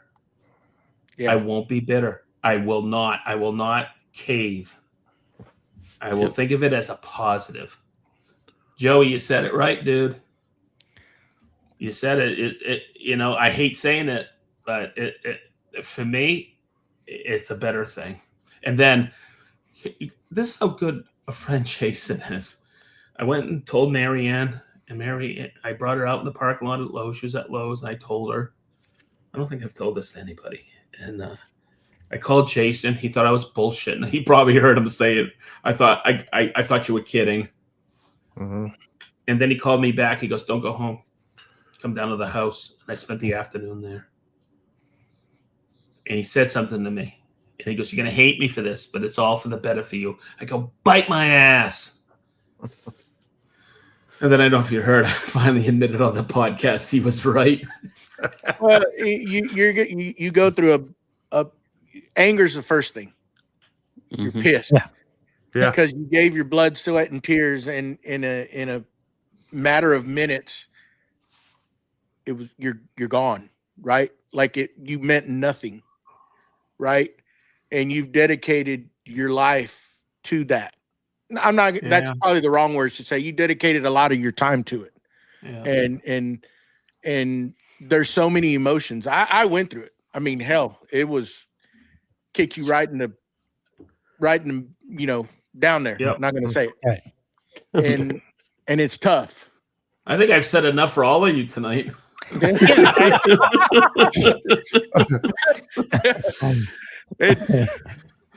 We weren't going to go here with this, and I'm sorry. No, we weren't going to go, and I didn't want to have no need to apologize at all. None of that. This is real life. That's good. But if anything, you can help people now. We can all help. We've all been through it. We know what it's like, and it's tough. It's tough. And just so you all know, it's the very first one that sucks. After the first one, they get a lot easier. I've already helped somebody, I believe, because when I hung up the phone with him, he just went, "Thanks, Sedge," and then he texted me the next day and said that meant a lot. Yeah. So I've already helped somebody, but I want to continue to help somebody. Maybe somebody's listening now and will continue to listen to this and think, "Oh wow, it can happen to anybody." Yep. So I don't mean to be a downer or anything, but it's just I haven't talked about it a lot, and I didn't know if we were going to talk about it tonight, but that is part of my life. Absolutely. And like I said, I was going to retire, and the guys at Rubio, I had other people reaching out, and I go, "Are you trying to hire me?" And they were like, "Well, we'd like to talk to you." A few other companies. And so I look at it like this. Out of all the possibilities, the Rubio, of course, is the best because I can't work for something. I can't promote something. I can't create content for something I don't believe in. And I've been using Rubio for 12 years. I think it's been a major positive. You know, you had negativity and now you have positivity. You've moved in a totally different direction. Yep. And so, well, I mean, I'll tell you, I'm glad you didn't retire. I miss seeing you on Friday. I will tell you that. You know, get ready. You know, I did a trial run on Instagram, and this Friday is Rubio Monocoat live again. I'm doing it once a month, and then I'm going to start twice a month. Nice. And it's going to be, but here's the problem. You guys want to hear a good one? Okay. It's on Instagram, and Marianne was one of the 5 people listening. Okay, thank God there wasn't a lot of people, because she goes, she comes out afterwards. It was 20 minutes. She goes, that was awesome. And she goes, but halfway through, you said Festool live. And I went, what? So I text Natalie, and Natalie goes, Sedge, don't worry. Juan Ho's already edited it. We're going to put it on the reels, and it'll be fun. I went, oh, my God. She goes, it was your first one. That's great. Oh my God. And she goes, you said it kind of low, like, hey, maybe I'll do a Festool live on this. I went, oh shit. And I didn't even know I did it. But so what we're gonna do is, because I'm creating content almost every day, and sometimes I'm like, so at Festool I had Chris. He can put freaking lipstick on a pig like anybody in editing. Juan Ho is phenomenal, and he's in Austin. And so I'll wake up in the morning, I'll do a story, or I'll do something, I'll send it to him, he'll tweak it, or Natalie will tweak it. It's real easy. But I did do, we're going to do once a month until September, and then twice a month. And then I want to do it 2 or 3, 4 times a month, because it's easy, but they won't be long. They'll just be short to, get it going. And it's on Instagram, not YouTube. So it's kind of like I was the YouTube, and long form we don't do at Rubio at this time. It's all shorts. And this sometimes I shoot stuff and I send it down to Juan Ho and I go, God damn, this sucks. And then all of a sudden I'm watching something today and I go, you did what with what? And because I sometimes I'll just film something and if I'm like painting with Duro Grit, I'm painting a planter that I just did. And oh my God. And I saw what he did with it and I went, God. So this is what I'll tell everybody. Everything is content. With the right person in post, the right set of eyes, he could create anything. I did a pitch. And I go, oh, don't make me do an elevator pitch. And Keith said, let's talk about this offline. And he goes, this is what I want you to do. I want you to be yourself, but I want you to hit on these things. And then Juan Ho said to me afterwards, he said, you don't have to do it all at once. I could do anything in post. And I went, huh? So I did this. I don't know if I talked about it on the podcast on the Three Splinters, but I did this thing right on the side of my shed about Duro Grit. And it's not that I read the lines they send me because I can't do scripts at all. It has to come out of my head. So it's natural and genuine. And I did it, but I wanted to make sure I hit the key topics. And I sent it. And I told Marianne, I go, this was so frustrating. I did about 50 takes and sent 12 of them. Okay. And then all of a sudden, Juan Ho, Keith, and Natalie, they all say, this is great. Can you also do a call to action? I go, yeah. And I went, what? And then all weekend long, I told Marianne, I go, that was horrible. They're going to make me do it all over again. And then Tuesday, Juan Ho goes, you got a minute? And I went, oh, here it comes. He's going to make me do it all over. He goes, I want to show you something. This is what I do. And he showed it to me. I was floored how well he put it and sketched it and edited it and put it together. I showed Marianne. She goes, I told you.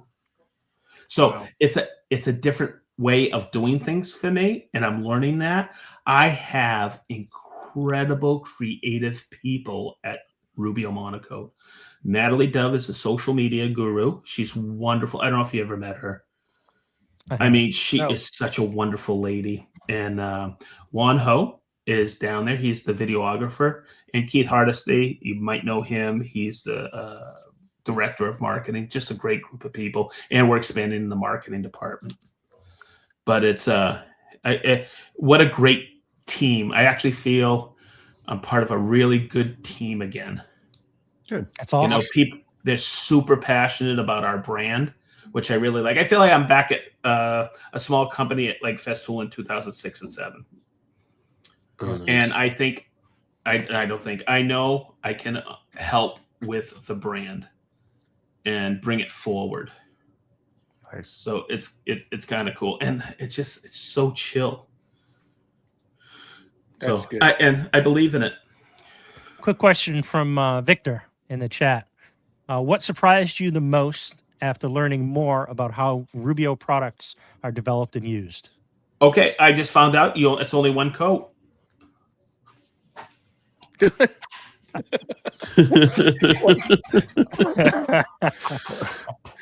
Okay, so There you go, Victor. You heard it here. Monocoat. So there are certain things you hear over and over and over and over. Are you sure it's one coat? Are you sure it's one coat? So my first show, I had to. So you could talk about a product, but you got to get what I call the shtick. You got to break people up a little bit to get them going and stuff and open up. And it's only one coat. It's only one coat. Hey, can I put 2 coats on? And at one point, an International Builder Show, you can put as many coats as you want. And all of a sudden, I see a couple heads turn, like Jess and Keith, and I go, "Yeah, because I need to retire." So what you're saying is They that looked at second me coat and they doesn't do it? just started shaking their heads. Do you know if you put more coats on, it's just a waste? Mm-hmm. Yep. People don't realize that because it has to link to the raw wood fiber. So, to answer Victor's question, is Victor? Yeah. Yes. Question? Yes. I learned it's a system. How funny is that? You know, I used almost. So they asked me. They go, "You've been using it for 12 years, right?" And I go, "Yeah." I go, "You've pretty much been using Pure," and I go, "Yeah, that's about it." Pure is the clear, right? Okay. We got 40 colors, actually 75 with the legacy colors. We have exterior, we have hybrid, we have wood cream, and we have Durogrit. Durogrit's the one all beat all. Wood cream is for vertical surface. So I've learned so much, but I was just using one color, Pure, the clear. There is so much more to the system. They got pre-color, pre-aging, we got fuming, all of this. And I thought, same thing when I came to work at Festool. Okay, when I started there in 2007, I was like, holy crap, do I got a lot to learn. But they were patient with me, and Rubio is being patient with me too. Good. And there is a lot to learn where it's just, so I did that demo day yesterday at Woodcraft in Indy. It was pouring rain. There was like 3 reps out of all the people that they invited. I didn't care. We had so much fun hanging out. Even the Boy Scouts canceled because it was raining. They were bringing the food. It was funny as shit. It was just funny. You know, it was the middle of the summer and it was family day, but they did a really good job because there was a lot of people who came in for the free little toolboxes and how to turn a pen. And I did probably 20 demos. And they go, so how do you apply it? I go, rub on, rub off. And they go, what? And I go, you want to see it? And I'd squirt it out like this, rub it in, and I go, 5 minutes up, and I'd rub it off, and I go, no, it's not that easy. I go, yeah, it is. So some of the things that I'll tell you, Victor, it's linseed based with carnauba wax and a synthetic wax. It's 100% VOC. And you know what? I don't have to say that. Someone will say, it doesn't smell a lot. And I go, because it's 0 VOC. It's no solvents in there. And they go, what? And I go, it's healthy. They go, huh? And I don't talk about that until someone says that. And then what's the other thing? Oh, is it durable? We're on floors in the Smithsonian Institute. You think that might be high traffic? But there's a reason for that. Not only is it durable, but it's easy to maintain. It's easy to fix. It's easy to blend. You don't have to do the whole floor. You can just take a maroon Scotch-Brite pad, rub it, expose a little wood fiber, and it all blends together. People don't realize how easy it is to repair and maintain. So that's you won't be able to tell. Oh, cool. So it's incredible. It's super durable. Yes, I do. I still wear gloves to when applying it. 100% Russell. Hey, it's Russell. It is. Yeah. You've been here the whole time. That's one of the coolest dudes on the planet. Oh yeah. Amazing woodworker. Exceptional craftsman. Mm-hmm. Exceptional and a wonderful guy. That's so cool. Well, it's exciting that we're going to learn this now. You're going to bring this to us so we can learn, because I mean, there's so much about it that I don't know, and I can't wait. Oh my God, it's so cool. So a lot of oils will penetrate the surface. You know, you'll hear us all say, and you probably heard it, we link molecularly to the wood fiber. Okay, so most oils go really in depth into the wood. Ours links molecularly right away to the top fiber. So why is that good? You got to take it. So I noticed something at the National Wood Flooring Association. One guy showed me a picture of a lobby in Manhattan, and he tried 4 colors of Rubio Monocoat with tape, and he sectioned it off, and they walked across it for a month. And everybody picked what color they wanted. I go, boy, that must have been a pain in the ass to sand. He goes, no. It takes about 5 minutes to sand it all off. It's only on the top surface. It's only on the top surface. It doesn't go all the way down. So recently I did a water popping video. Thank God Juan Ho didn't show it, but I didn't remove all the glue. You know when you put finish on a mitered picture frame and you go, oh, shnikey, I didn't remove all the glue. Mm-hmm. It pops. Yeah. Yep. So I thought about that, and I just sanded both frames off. Just the top of them, not the whole thing, and reapplied cocoa to it. The repair on that was less than 5 minutes. Wow. Oh, wow. I think changing the sandpaper took 4. you know what I mean? Yeah. It was like, so I want to do a video of that. Yeah.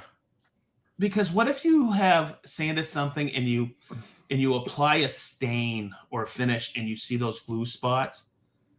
It drives you crazy, and it's, oh my God, do I have to do? I'm going to do something like that because I think that's good to know. And also, do you know when you apply a stain and it drips on the side of something? Yep. And then you have, because you want that to dry first and then reapply, and then when you reapply it, it doesn't blend. Rubio only links to the raw wood fiber, so it all blends perfectly. I got to do a video on that. There's so many things I can teach with it. It's just finding out the right way to do it and explain it. I get a boatload of ideas. It's fun because it's new, and I mentored way back when in Ralph Jackson's shop down in Fort Lauderdale and finishing, and it looks like I'm back in finishing. And it's fun because I liked finishing. Most people get really scared about finishing because they had a thought about something, they designed it, they've milled all the lumber, they've done all their joinery, they've done all their ornamentation, they've done their glue up, they skip a lot of the sanding steps, and then they get really scared about finishing. I love finishing. All right, so I'm going to throw myself under the bus here. I hate finishing. And I've got 2 guitars that I made at Mark Adams School of Woodworking. And the last step I have to do is just some finish sanding. And my plan is to put Rubio Pure on there. And I'm hesitant because I don't want to screw it up. Because I spent 80 hours building these guitars in 1 week. I just explained it, right? So I literally don't have to worry about it. It's not just you; it's everybody. Yeah, I mean that can screw your whole project up. Yeah. And especially if it bleeds down in there and you can't get the damn thing out of there. You know what I mean? Do you know what screws it up? It's an improperly prepared surface. It's not the product. Yeah, Sherwin-Williams, PPG, Ben Moore will tell you it's not there's a failure of their product. It's not the product. It's an improperly prepared surface. So you got to understand the steps of sanding. That's what one of the first videos I did was. My whole life I've told everybody, if you sand above 180, you're wasting. You should never sand above 180 because you lose absorption and you lose adhesion point, claw. That's instilled in my head when I first heard you say that. I've never gone above it.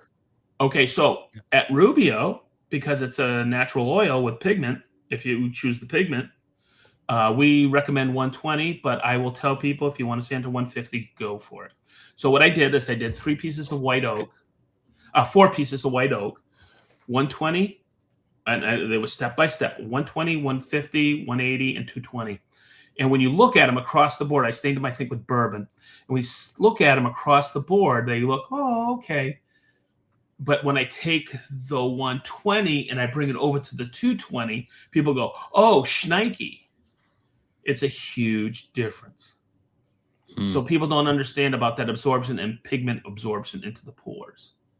So that's the stuff that jazzes me, because the way I taught Festool was I taught woodworking. I just happen to be using Festool.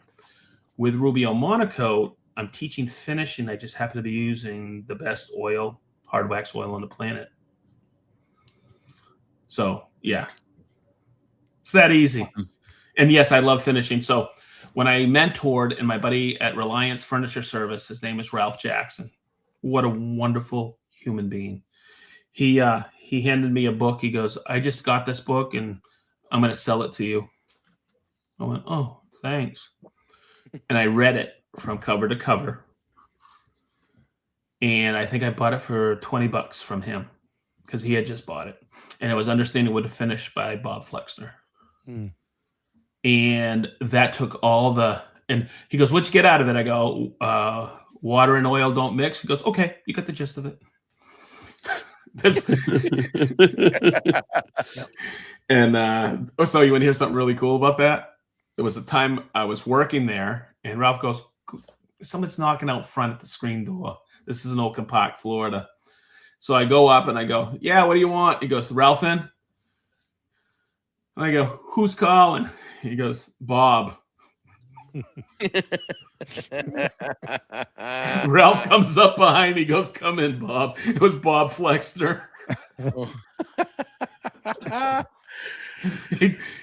He was teaching at Constantine's in Fort Lauderdale when Constantine's was open. And he goes, hey, I want to come by. I want to ask you a couple questions, Ralph, about this. They had gone to a couple of symposiums at the Smithsonian over the summer about understanding layers of built-up finish on antiques and stuff, and conservatory and stuff. And Ralph was very well known. He does a lot of work up at the West Palm Beach museums and all those famous, all those ultra wealthy people up there.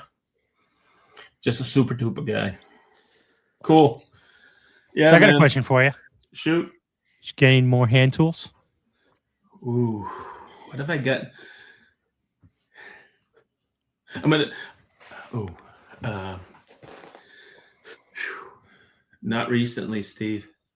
I think I just closed out my Lee Nielsen collection. No shit. What did you get? I finally managed to get a bronze number 2. No kidding. I've been waiting for about 2 years for them to cast some new bronze for number 2s. Nice. So I think I'm good.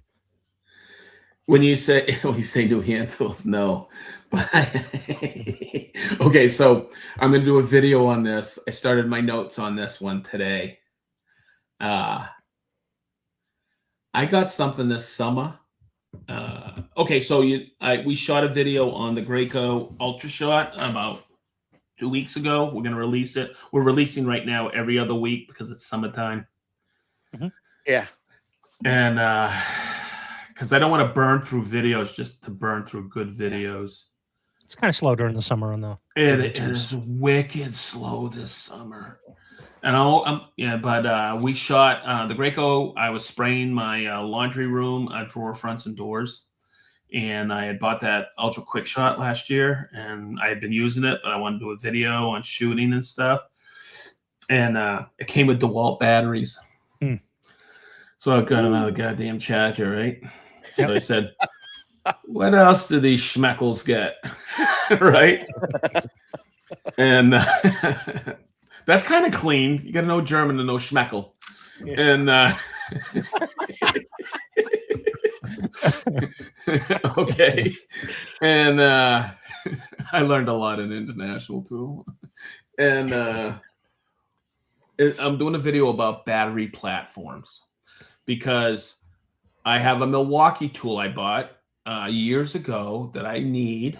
It's their cordless caulking gun. Have you guys ever used that? I haven't, but it is like the one thing that I think everybody should end up with is a battery-powered caulking gun. It's amazing.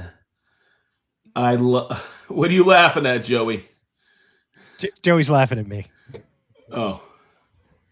I Googled schmeckel.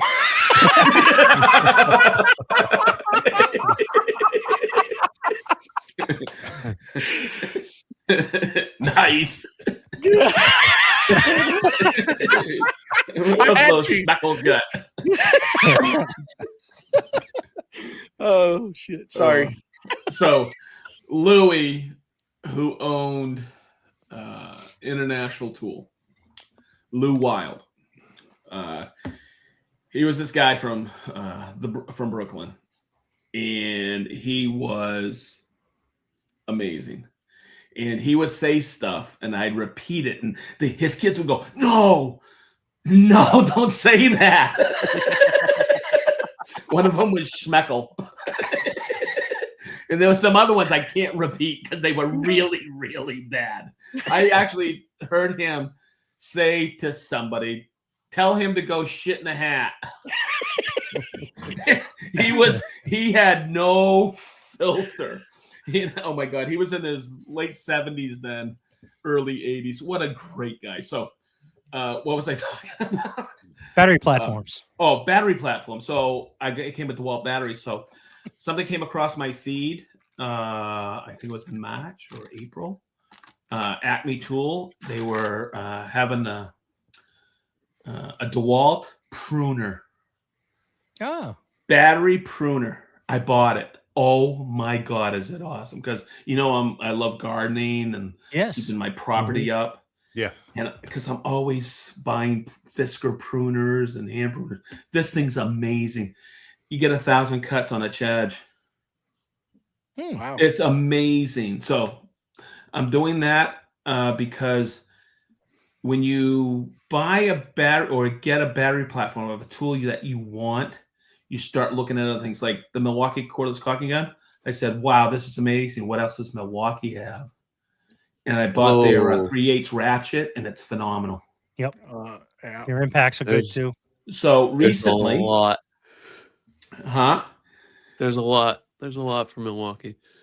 Yeah. And I didn't realize because when I was still working at Festool, people would come over and I kind of have to hide the Milwaukee stuff, jokingly. We called it tool porn, it was kind of, you got to have it, whatever. Yeah. So, the U.S. tool catalog you're talking about? Yeah. You want to hear something funny? There's a really cool guy. His name is Kyle Crabtree. I had dinner with him and Nancy, another lady, at Fine. And we were talking, and my buddy, who is the CEO at Festool, who hired me, his name is Christian Olcher. He left in 2015 to go back and run all of Festool. He left in 2022 to start other ventures and take some time off, and now he's the CEO of Fine. So we were sending pictures, and we went. That was the highlight of the Woodcraft Vendor Show because I hung out with Kyle. and Nancy. And it was wonderful. We had a great dinner, Alan and I and those two. And at the end of the show, he goes, I don't want to take this back. And he gave me a fine multi-master. Cordless, the 500. And I take Starlock. And if you don't know, the Festool OSC 18 is made by Fine. Yep. Okay, I think everybody knows that. Okay, and they're very close because the people who asked Christian to come run Fine was the Stoll family that owns Festool. They're cousins, I believe it is. Oh. So I'm not telling, everybody knows this. I'm not telling any inside stuff. Right. But what was really weird, it's cordless, and guess what batteries the Fine uses? Bosch. Did you know that? It comes with a Bosch charger and Bosch batteries. I didn't really know. So interesting. I go, oh, when I do my battery platform, I got Milwaukee, DeWalt, Bosch, Festool. Yeah. I know I've got like 6 different battery platforms, as much as I try and keep to like 1 or 2.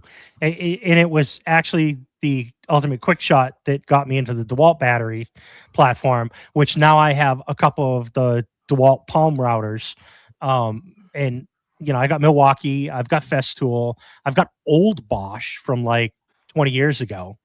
And now I've got Stabila. I've got a couple of the Stabila lasers, and that uses the CAS, the International Battery Platform Standard that we all hoped everybody would adopt, but only like 4 vendors have. But yeah, it's crazy the amount of battery technology that's out there. I think everybody knows I use the Grex cordless nailers, and I'll actually do a sidebar on that. They didn't want to get into battery platforms, so they use 2 AA batteries. Oh, well, AAA batteries. AAA? Yeah, AA or AAAs, I forget. Huh. So if you run out of battery power, which I never have with any of my guns, I think I have 4 now, cordless. I could go to, CVS and get a couple of batteries. They do use a fuel cell, and I can't believe how long those last. It's crazy, and I don't get many misfires every once in a while because I'm not holding it down. It's my fault, but they work great. Got another quick question from Victor in the chat. What's the biggest mistake you see people make when purchasing professional quality tools?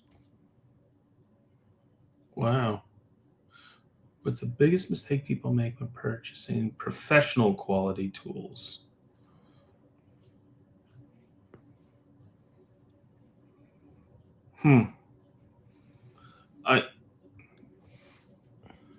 Okay. Here's one.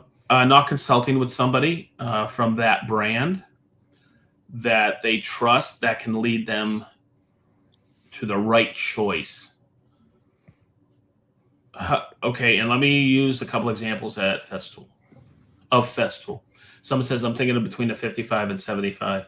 What are you going to use it for the majority of the time? You got to consult with somebody you trust, whether it's somebody from the brand or somebody who knows the brand that works in one of the dealerships, like a US Tool and Fastener, or somebody that's good. I don't know. I haven't dealt with Tool Nut in a while, or Ace Tool or Hartfield Tool. But somebody who knows a Beaver Tool and Beaver Industrial, they're very well informed. It's the mistake I see is not asking the right questions to the right people. Does that make sense? Yeah. Because there's a lot of things. Hey, do I need a 55 or 70? Do I need cordless or corded? Do I need a XL or a 500? Stuff like that. And it's just the other person asking the qualifying questions.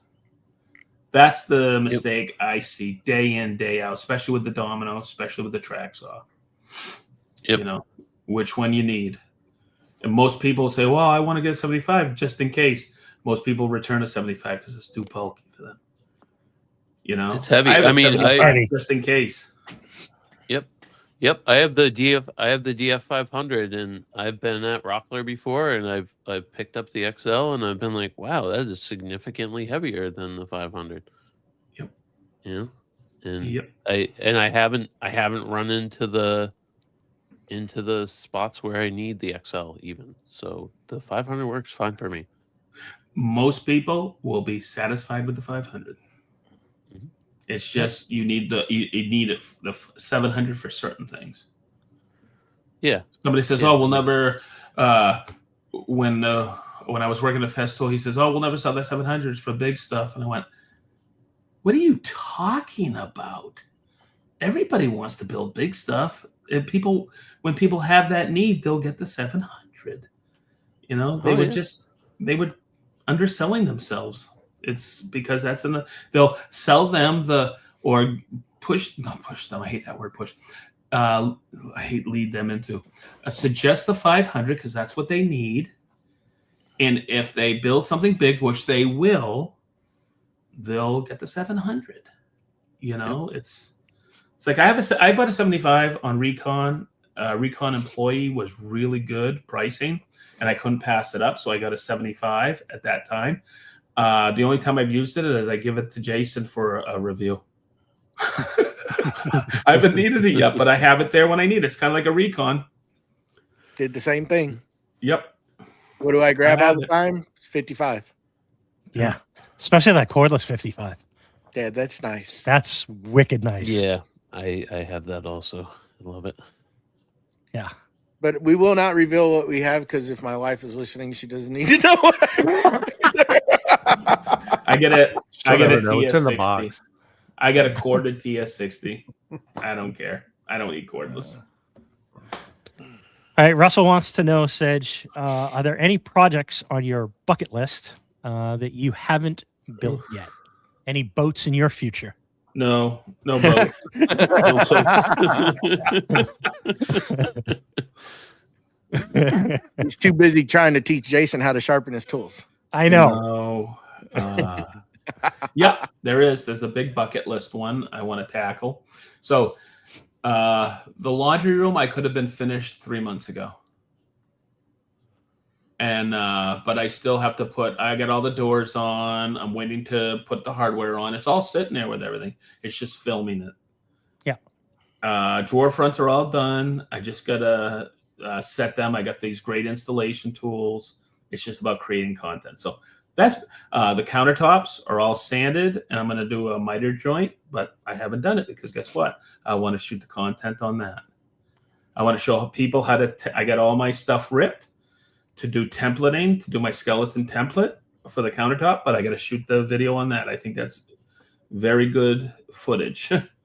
You know, do you ever get to a point where you're just like, I just want to get it done. I don't want to shoot the video. I just want to do it just every day of my life. Every day of my life. Yeah. But I start and I go, I'm going to do this. And I go, no, I can show somebody how to do this. Because the cabinetry gets the views. It really does. Jason will tell you, and I agree, doing a tool review gets the views. That's what gets the views. So, Russell, yes, it sounds funny. I'm going to say this, but I got a humongous walk-in closet. All my bedrooms in the house are all walk-in closets, but I got the master one I've wanted to do for a long time. That's a big bucket list, is the master walk-in closet. I got to do a table for Marianne's sewing room, but that's so easy. That is basically for me a one-day project, but it's going to turn into a month of shooting. Yeah. And you know what? I'm not complaining. Marianne's super patient. We just redid her whole thing. I put well, after the window seat and I didn't shoot laundry room. I didn't shoot any of that bay window seating settee window seat. I didn't do any of it. Everybody comes over and goes, "Wow, is that nice?" I go, "Yeah, thanks."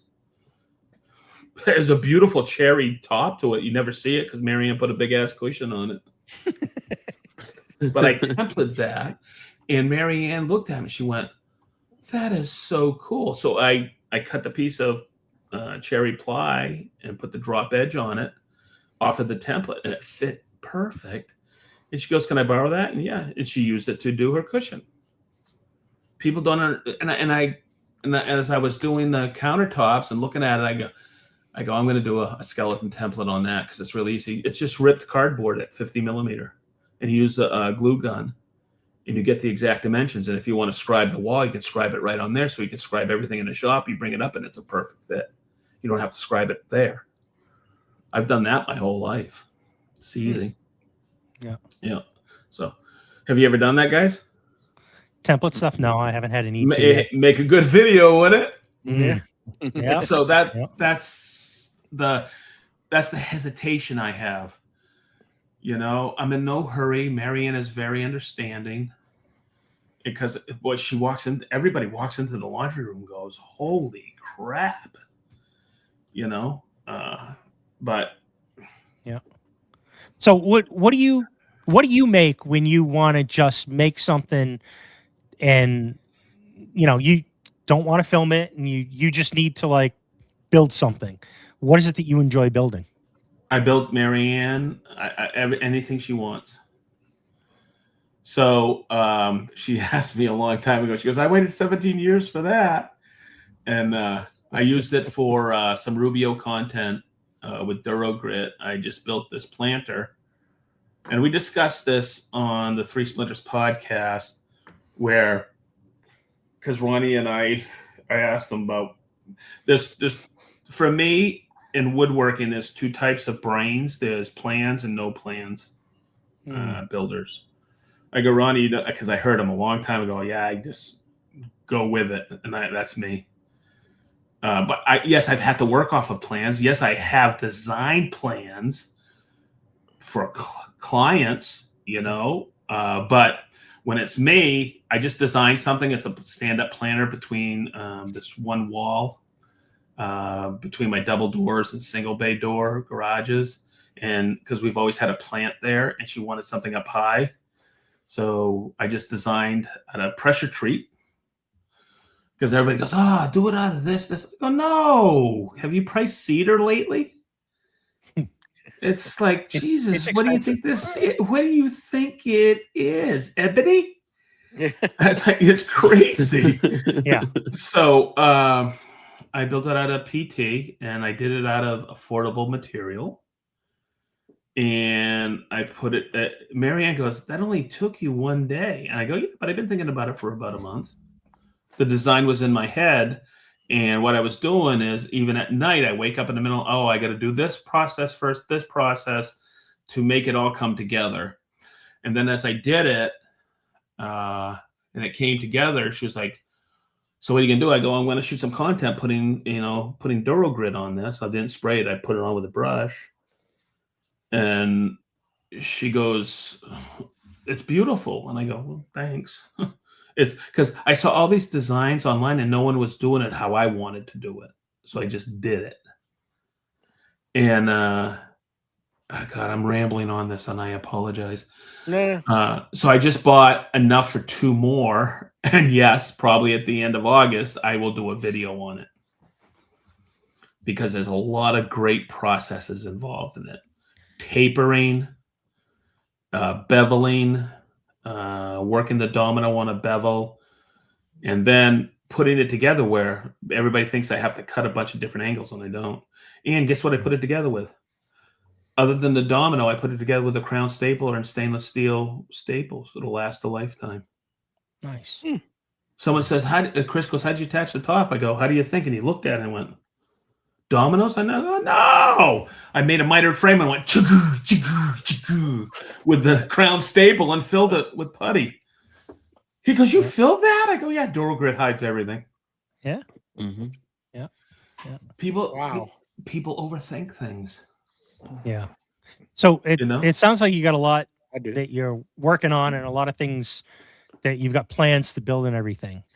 This is a question I have. When you're searching for inspiration, like, we all get, in these creative funks and everything sometimes. And when you're searching for inspiration, where do you turn and how do you get your inspiration? Is Okay, it watch. things like Watch.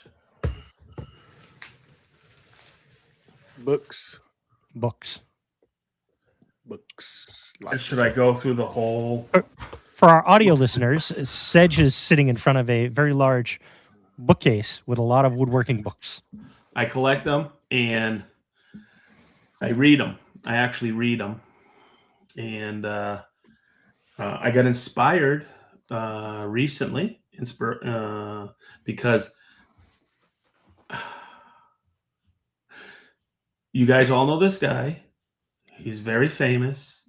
He's written a lot of great books. He's inspired thousands and thousands and thousands of woodworkers across the world. And somebody recently wrote a biography about him. And it's a Lost Art Press book. It's called James Krenoff, Leaving Fingerprints. Yep. You own the book? I got it. Did you read it? I have not yet. It's in the queue. Okay, so that's what I want to get at, because I got a bunch of books back here. I've read a lot of them, but I continue to read them. And I took some time. I said, okay, I live by this one philosophy. It's called 80-20. 80% I'm focused on a goal. 20% is rubbish. But that's my life. And there was a point where I was sitting in front of the computer too much. So I've taken them away and I started reading again. I don't watch television. I read. But sometimes all my reading's been on the computer and my Kindle. And I go, okay, I got to get my brain kicking again. And I get inspired by reading woodworking books. I'll pick up we all have them. You guys got them in your bookcases. 1001 woodworking tips. These hacks, this and this. And that's what inspires me. I'll pick one up and go, oh yeah, I made one of those once. Maybe that. But when I need to be inspired about building stuff, it's picking up and reading a book about a master's. There's a great book by Mark Adams. All the top masters that he thinks in the world. I got it back here. I forget the title. It's a Lost Art Press book. 40 Masters or something like that. I think he's working on the second one now. People who have moved the needle in woodworking that he knows. I've read that. I get inspired by where people came from. I knew nothing about James Krenoff. He wrote The Art of the Cabinet Maker or something like that. He wrote 3 or 4 books in a series that are inspirational. I don't own them. I'm going to own them because I'm going to be purchasing them soon. But that's how I get inspired. I got a book here signed by Sam Maloof. It's about Sam Maloof. I read that one.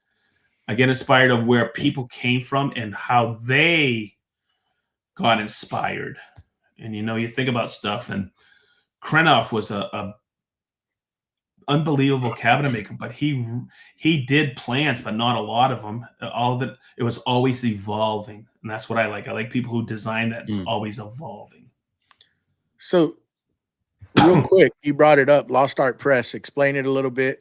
I got to visit it last year with you, which was an amazing place. I bought some literature from there. I've started looking into some of them, and it's just cool to read that stuff. For the listeners out there that don't know what it's about, what it is. Okay, so all the owners are a guy named Hoffman and another guy named Schwartz. Schwartz. Yeah. Schwartz. Schwartz. Okay, and then they have a lady, Megan Fitzpatrick, I think. Yep. And a couple other people. It's a family-owned business. And they came from the woodworking journalism trades. And they're fantastic writers and woodworkers. And it's kind of like they've taken a lot of old texts and okay, so let me grab a book right now that I'm reading right now. This is The Art of Joinery by Moxon. Joseph Moxon. Okay. But it is Old English and you read it, and then Chris Schwartz does a analysis of it. And this is one of the first woodworking texts out there, and it's really it's informative because it's stuff you already know, but it's just nice to know that you're doing it right, kind of, and how it was explained way back when in Old England. So that's what they do, but they also have hired, or they've inspired people to write. People who are woodworkers inspired people to write these phenomenal texts by the most unbelievable experts in the industry. If that's a correct analysis of Lost Art Press. And in the midst of it, they started a tool company called Crucible Tool. And Chris has become an unbelievable chair maker. And I mean, he's done stuff on campaign furniture, and they have texts on how to build it, and just really in depth about woodworking and the history of woodworking. I think, is that a good synopsis, Steve? Yeah. Yep. I think that's very good. I think Chris got his start. I think he was the editor for, I think it was Popular Woodworking magazine. Yep, Popular Woodworking. For many years. And he spun out Lost Art Press, and they take a lot of old texts that are long out of print, and they get the rights to them, and they have them often translated from Old English and other languages into English, and they like Andres Rubio. Yep. And they usually focus on hardbound books and just that whole art of bookbinding as well. So it's quality stuff. Yeah, and it's also kind of funny because sometimes they'll release it free. Yes. Actually, a lot of their texts, they do release free in PDF. Like I think the Anarchist Tool Chest, the Anarchist Workbench, you can go on their site and you can find the PDF to download and read. But I mean, that's great and everything. But I do encourage you, if you like their stuff, I do encourage you to, support them and buy the book if you can. Yep, that's cool. Yeah, that's a good synopsis. I was there at the old store. We were at the new store last year at the old store where they have the classes and everything, but that's now they're just their editorial area, I think, in class area. But they're switching that because I think they're moving to another facility. I think I just saw they got a great blog that I've been reading for years. And what was I getting at? I met Megan Fitzpatrick once at the old store. I was in there buying a couple of books with Ronnie. Yeah. They're just nice people, and they're really passionate about what they do, and it shows, and they got the best of the best writing for them and with them, which is nice. Good blog to read if you're into hand tools, real good blog. And Chris now has a Substack too account. So it's good to read. Well, boys, you want to wrap this one up? Yeah. Hey, you know what, guys? I just looked at the clock. So I gotta. Let me tell you a quick story.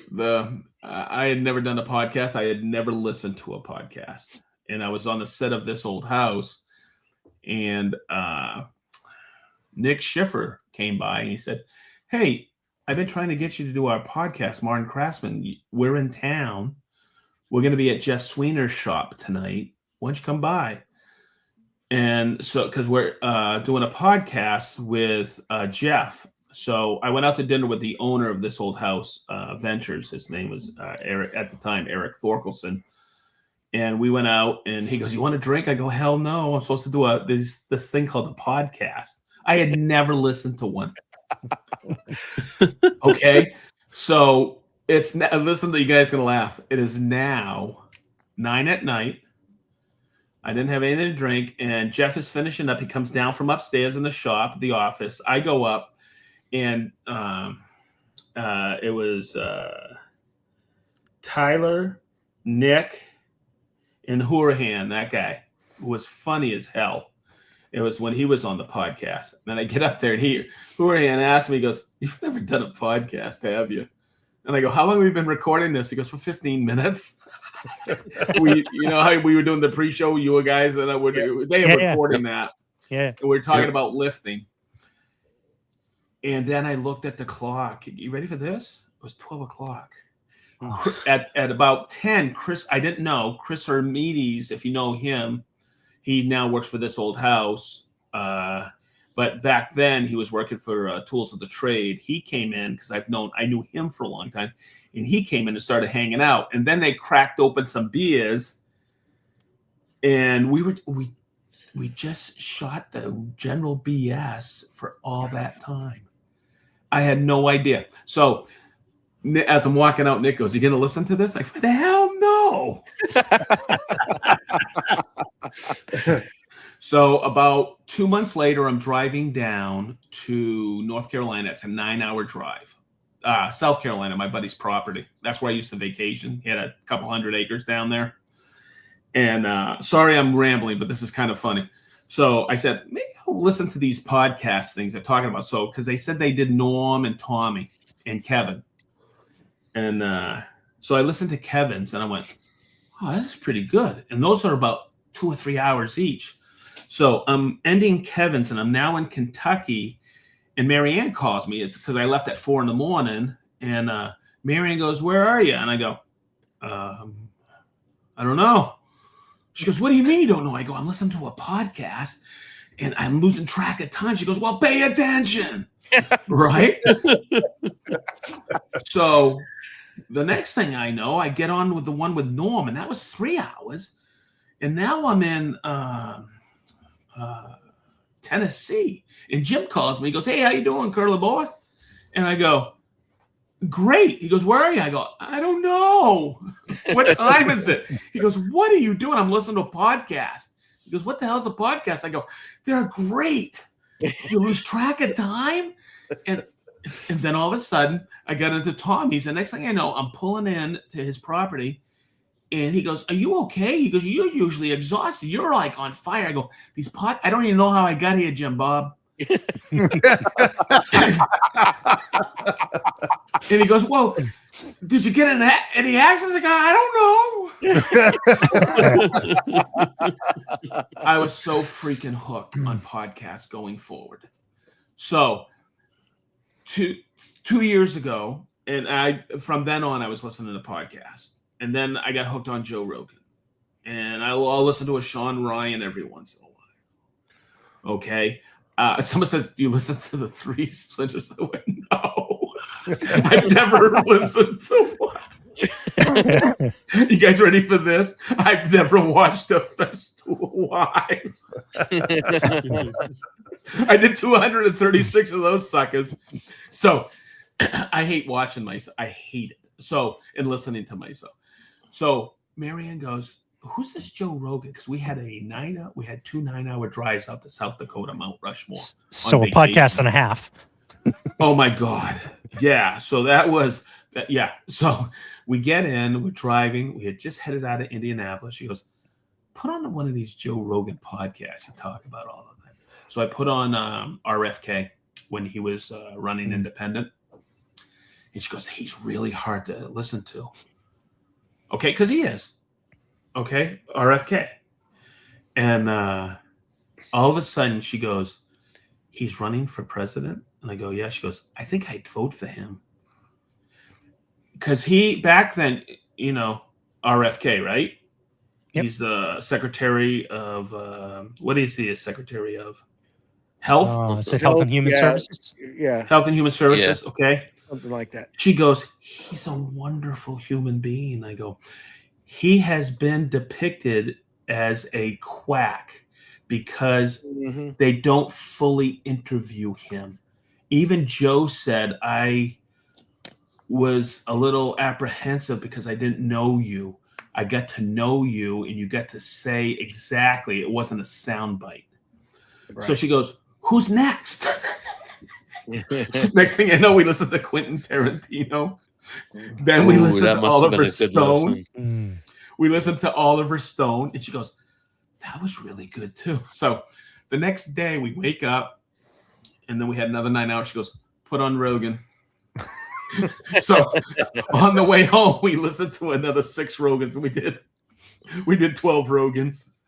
Wow. Back and she goes, "This is great. The time flies, but you're paying attention." You know what I mean? Yeah. Mhm. Yeah. You know, and I like listening to audiobooks too. I always have an audiobook going or a podcast in the Jeep.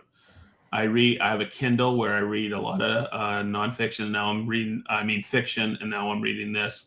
Plus, I'm always reading stuff online. I can't, so growing up, I'm an old guy. Growing up, it was always to get really good information. You'd have to hibernate in libraries or check it. You know what I mean?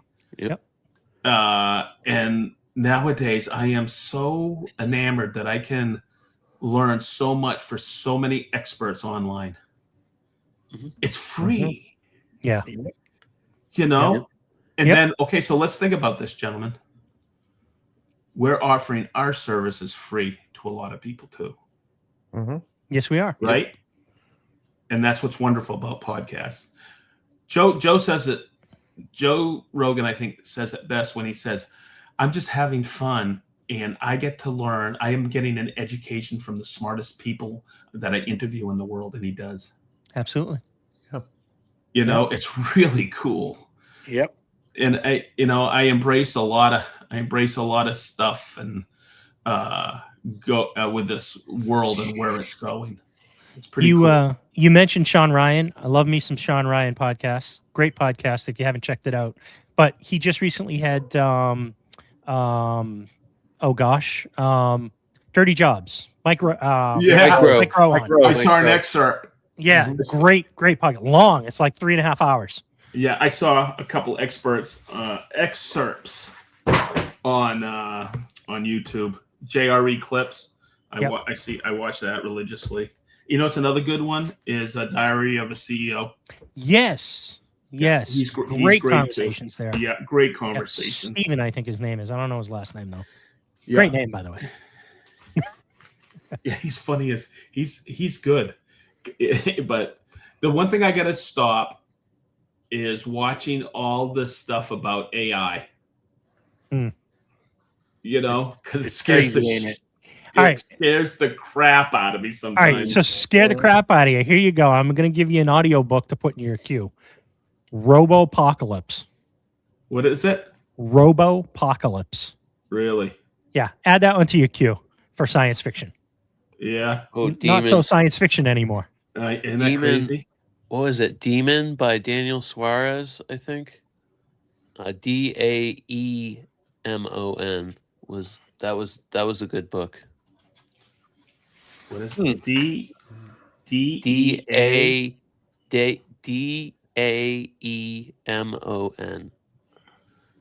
Okay, Daniel Suarez, you said? Yep. I think it was Daniel Suarez. And you said Robo Apocalypse. That was Yes. Yeah, Robopocalypse. I'll send you a link. Okay. Yeah, those are both on Audible, I think. The one thing I gotta say about Audible is you have to like the person reading the book. Yes, Always. 100%. I've had a couple. If you don't like their voice, it's a no go. Yeah, I don't get my audiobooks from Audible. I get them on Libby. Okay. Yeah. And they come from the Indianapolis Public Library Service for free. Yep. And it sounds funny because I've read almost every Stephen King, but I'm listening to him on audio. And you are so right when you say you got to like the person reading it. Mm-hmm. Yeah. And my favorites are when Stephen King is reading it. Because he knows how to say it in Maine with the right accent. Yes. Oh, yeah. That's where like all his books are. So, did you see who that comment was from James Crow Creek? Yep. Yes. That guy is super cool. He wrote me a wonderful email when I was going through the shit. That guy's a wonderful dude right there. It was one of those 4 a.m. reads I was telling you about. Yep. He just did something. He's gonna send me pictures. He just did something in Durogrit, which is cool. Yeah. Cool. So how we doing? It's 10:15. It's way past my bedtime. I think we're going to put a bow on this and wrap it all up. Yep. Joe, So, hey, can I ask you? Yes. How long do they usually last? It depends. Usually anywhere. I think throughout this podcast, since we started, you have been the longest. We've gotten close to 2 hours, but we could go on. We could keep on going, but it's late and you need to go get your sleep. Don't leave though. Hang out. Don't leave until we're done. We gotta wrap things up here. Yeah, let me thank our top tier real quick. Okay. I would love to give a shout out to our top tier patrons, starting off with Don Patterson from What's Next Woodworking, Victor Gemma from Whim Designs, Tyler Collier from Forge 3D, Mike Leiden from Lido's Woodshop, and last but not least, Bradley Mossman from Moose Wood and Metalworks. We thank our top tier and all our tiers for their support. And if you want to join our patron, we had a Patreon call last night. It was a lot of fun. You can head on over to supportcmp.com. And again, go ahead. I was just going to say, and again, we'd like to thank Tyler from Forge 3D for supporting us and sponsoring the show. We appreciate everything that he's doing for us. And if you are not familiar with Forge 3D, head on over to forge3d.store and check out some of his products. He's got some great products currently in the store, and he's got many, many more in development. So check him out. Please remember to head on over to our Facebook page. We do see it going up, and we need just a few more. Well, we need about 25 more followers so that we can stream to the Creative Makers Podcast Facebook page, and we'd appreciate if you go like, follow, do all that stuff. Thank you, everybody, for hanging out with us tonight. It was a long one. We appreciate the questions and the comments in the chat. Sedge, thank you. You're a great person. Thank you. I'm honored. Thank you. Thank you, Sedge. Thanks everybody for listening. And don't forget to write a review. That's right. Leave comments. 10-star review. 10 stars. All of Sedge's links. Go follow this guy. He's a wonderful person that, I get to call a friend. It was wonderful meeting you in person. Real quick, you going to Texas Woodworking Festival? Yes, sir. See you there. I might be there as well. Betcha. But anyhow, that is coming up soon too. Go check out Three Splinters Podcast. Awesome podcast. Anything else, guys? One last thing before we get out of here. Next week, we've got Hunter Locke on the podcast from Black Tenant Furniture, as well as the co-sponsor of the main woodworking event. He is putting that on with Brandon Smith over at Cross and Miter. Join us next Sunday, 8 p.m. Eastern, 7 Central, for a conversation with Hunter Locke. All right. Awesome. Yes. Thank y'all, everyone, for hanging out with us tonight. We'll see y'all next Sunday. Y'all have a great week and a safe one. Bye-bye. Thanks. Yes.